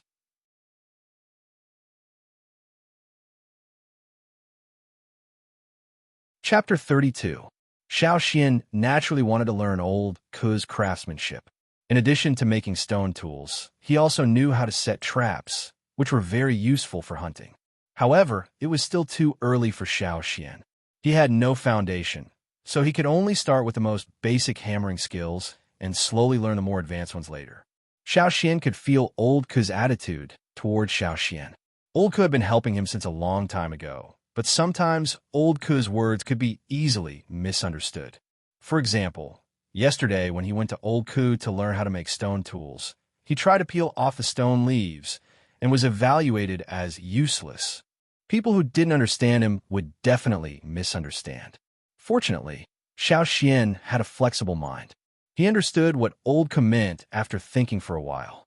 Seeing that Xiao Xian didn't reject their words, Gu immediately felt relieved. When he left, he planned to go to old Ku's place later to ask for credit. It would be best if he could get something good from old Ku as a reward. After helping Xiao Xian build the wooden house, Lang Jie and the others left. They had other things to do. After all, the first hunting trip was coming soon. Every time they went hunting, they risked their lives. They had to be well prepared to return safely. There were 2 hunting groups in the tribe.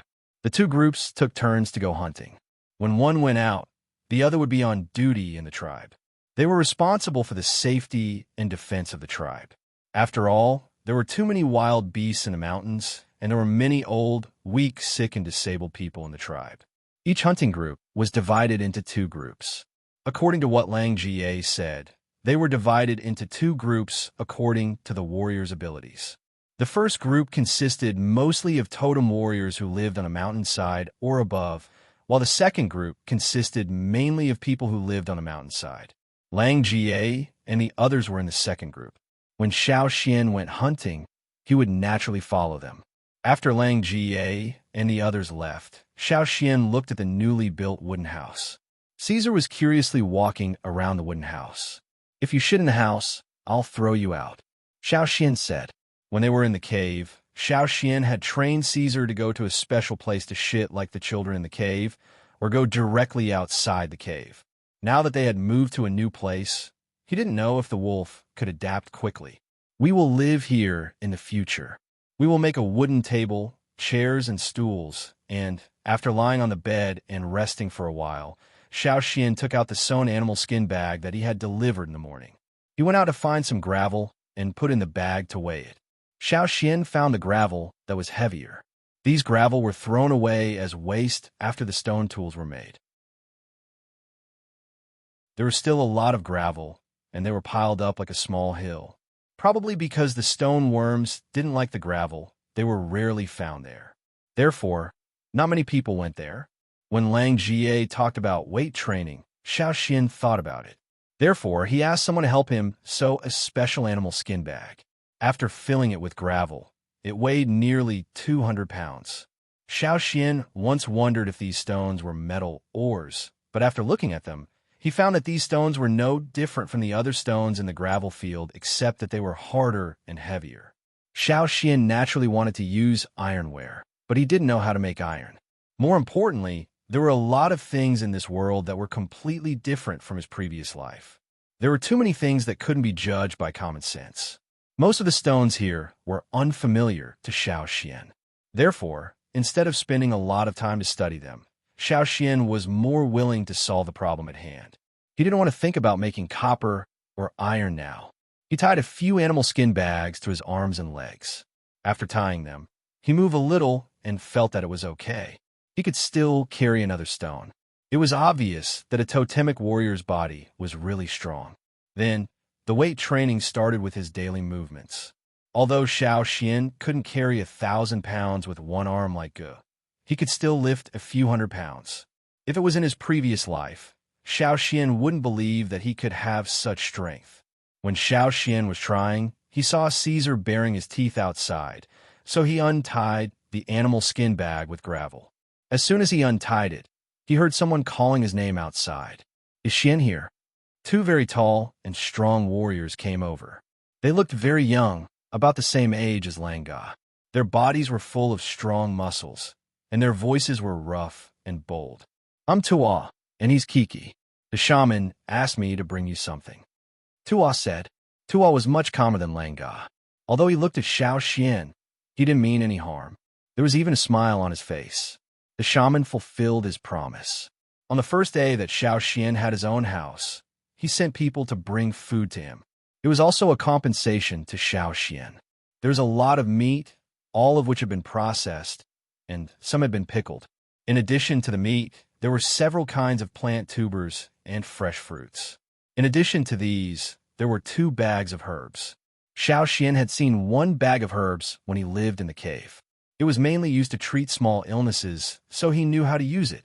Tuo told Xiao Xian about the other bag, which was mainly used to treat external bleeding. As for the other person, he didn't seem to be a well-behaved person. And just now, Ta said the shaman asked me to bring you something instead of we. Obviously, Kiki wasn't sent here by the shaman. After entering the house, Kiki kept staring at Caesar. He had his back to Xiao Xian, so Xiao Xian couldn't see his eyes. But judging from Caesar's expression, he knew it wasn't a friendly look. These warriors, who often went out to hunt, looked at animals as if they were prey. When they saw animals, they couldn't wait to stab them with their spears. Caesar's whole body was tense, and he couldn't help showing his fangs. He was almost ready to fight. "Hey, this wolf can be raised like this," Kiki said. When Xiao Xian was wondering if this warrior despised Caesar for being too cowardly and not as ferocious as the wolves in the forest, Kiki smacked his lips and continued, "It can be eaten in half a year."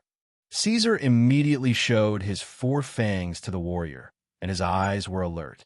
He made a growling sound from his throat, which was a warning. It seemed that he would pounce on the warrior and bite him in the next moment. "Good." The warrior quickly pulled out the stone knife from his waist and said excitedly. Tuo, who was explaining the use of herbs to Xiao Xian, heard the warrior's words. His face stiffened and then twitched violently. He immediately put down his things and, like a whirlwind, rushed to Kiki, who was confronting Caesar with a knife, and punched him. "Go my ass! Put your knife away!" Kiki was punched and flew out of the window and fell on the ground outside with a bang. Xiao Xian was speechless. Totem warriors were really simple and violent. After punching Tuo, he walked to Xiao Xian and said, "He's always like this. He gets excited when he sees a beast. Don't worry, he's just used to it. He won't do it for real." After all, the wolf was the witch's card, so they didn't dare to do it for real. However, when he just finished his words, Kiki, who had just been punched, walked into the room as if nothing had happened. He moved his feet and walked to Caesar again. This time, he didn't hold the knife, but just rubbed his fingers. It was obvious that he hadn't given up yet. Tuo had no other choice. The witch asked him to move things here, but he didn't expect to meet Kiki on the way. When he heard that they were going to the newly awakened warrior, the one who had surprised them the most at the ceremony, Kiki immediately became interested and followed them. Tuo had wanted to talk more with this little warrior who was valued by the witch, but now he regretted letting Kiki come with him. If he let Kiki stay here, he might really fight with this wolf. This little wolf couldn't even take one punch from Kiki. What if it was killed? They would be scolded by the witch. Xiao Xian only saw a shadow flash in front of him. The next moment, Tuo appeared behind Kiki and dragged him out with his arm around Kiki's neck. At the same time, he turned back and said to Xiao Xian, "We've delivered the things. We'll leave now. We'll talk later when you go hunting with us." After the two left, Caesar also relaxed. He sniffed around and then dragged out the animal skin bag that Kiki had just carried. It seemed that he was going to throw it out. Xiao Xian hurried to stop him. There were some dried fruits in the bag, many of which he hadn't tasted yet. It would be a waste to throw them away. While packing up, Xiao Xian recalled what Tuo had said. Tuo's last sentence meant that they were in the same hunting group as Xiao Xian. But Lang Jie and the others didn't mention these two people when they were talking. The first group,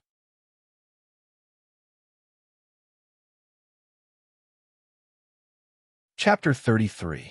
Early the next morning, Xiao Xian tied the animal skin bag with gravel and ran to the training ground with Caesar. In the past, when he hadn't awakened, he had always been afraid. If he wasn't careful, he would be accidentally injured or even die. Now, he was much more confident. At least he wasn't so weak that he couldn't take a beating. People in the tribe did not know too many tricks. They could only imagine a prey and make a more direct response according to the prey's habits. Some warriors would treat the cliff as some kind of wild beast and then hit the cliff with their fists and feet. Therefore, if you saw sand and stones flying around on the mountain, don't be surprised. It was just a totemic warrior practicing. Just like that night at the shaman's place, the kid could break an ordinary stone spear with one punch. After Xiao Xian ran to the training ground, He chose a mountain and carried a stone. He ran from the foot of the mountain to the top. On the way, he looked for a good stone and started to dig it. Fortunately, I have such a special ability. Xiao Xian looked at the different shades of gray in his vision and sighed.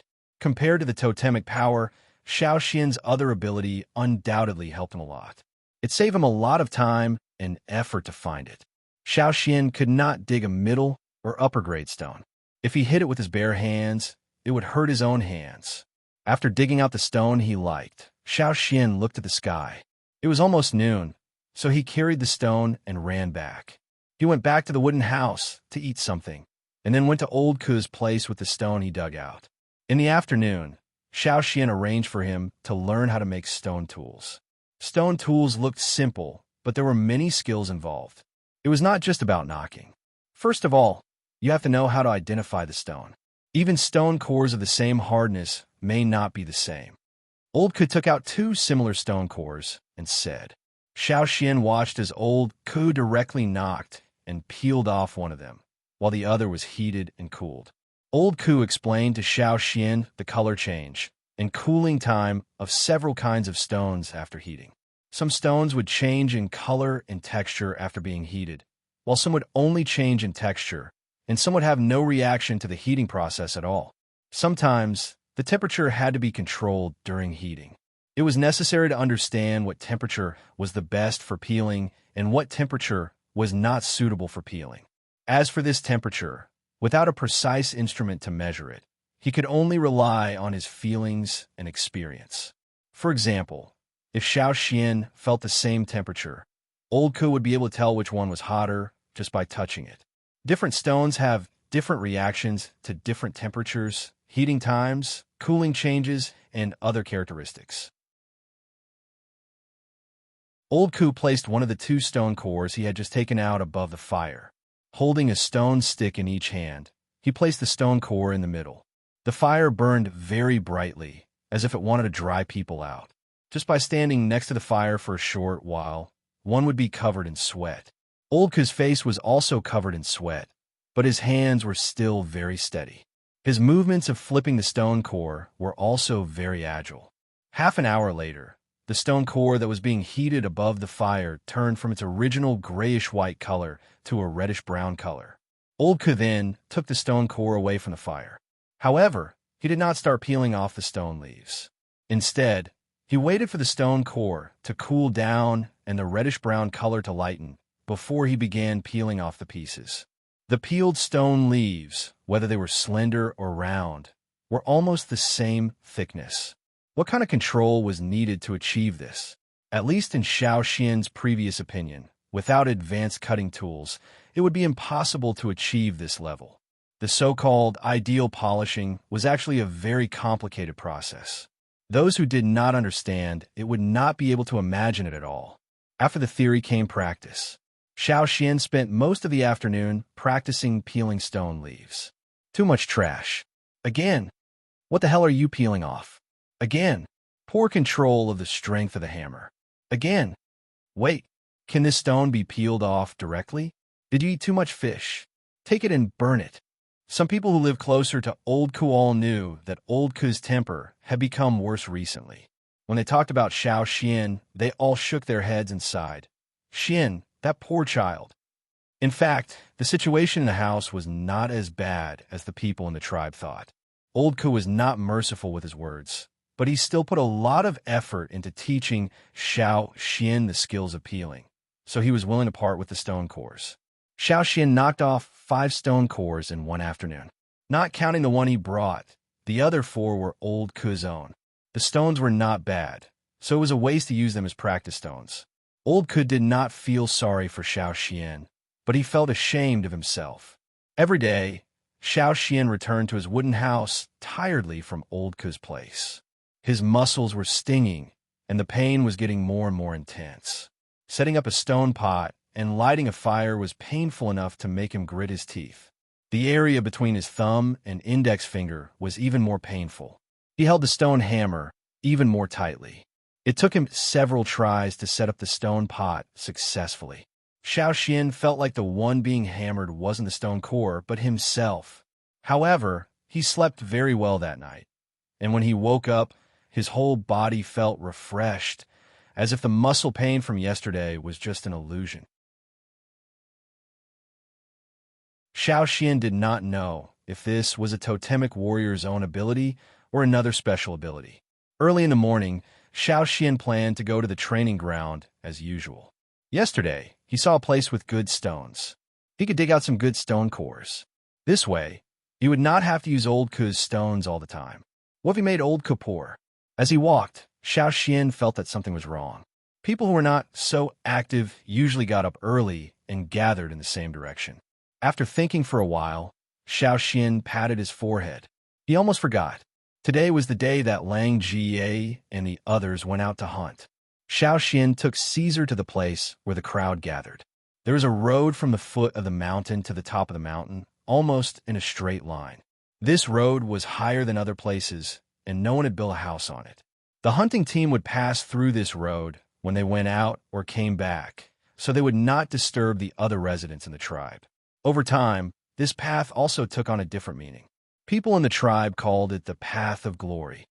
It was like a grand farewell to warriors who were about to go to the battlefield. People had mixed feelings. Some were proud, some were heavy, and some were hopeful. They did not know if their families were still safe when the hunting team came back. Would they be able to bring back enough food? Most of the people gathered on both sides of the Path of Glory were the families of the warriors who went out this time, from the elderly to the children. When the hunting team came back, these people would be here to welcome them. And the two times, their feelings would be completely different. However, besides welcoming and sending off the hunting team for the warriors and the hunting team, this road also represented a kind of meaning. It was an affirmation of their own strength. If Xiao Xian were to describe it, for many warriors, this road was a road to show off their wealth. When they came back from the hunt, it was clear who got how much food, just like the disclosure of assets. Rich people naturally did not lack reputation, status, or women. These are all things worth showing off. They're coming, someone shouted. Xiao Xian looked over. There were about 200 people coming down from the mountain, and the one walking at the front was the leader of the hunting team. Xiao Xian had seen him on the night of the sacrificial ceremony. Not only the leader, but also several people behind the leader, Xiao Xian also felt familiar. They were all the people who danced by the fire pit that night. The people walking down the mountain, no matter if they were smiling or looking serious, each of their steps was full of momentum, like a general on the battlefield. At the back of the team, among the tall warriors, several children who were obviously shorter than the others were very eye-catching. Among them were the leader's grandson, Mao, and Fei, who had shown off in front of Xiao Xian before. Hey, who are those children? Of course, they are strong enough to join the first hunting team. They're the best among the awakened warriors this year. Hey, is that Mao? No wonder he is the leader's grandson. The crowd was talking about it. Sai's father pointed at Fei and the others in the hunting team and said to Sai, "Look, they are about the same age as you and awakened in the same batch. They can join the first hunting team. What about you?" Sai straightened his neck. "Why don't you live on the mountain?" Sai's father choked and directly threw 2 punches and 2 slaps at him. You're tuning into the Warrior Lore YouTube channel. Don't forget to subscribe and join us on this journey to catch the most captivating stories.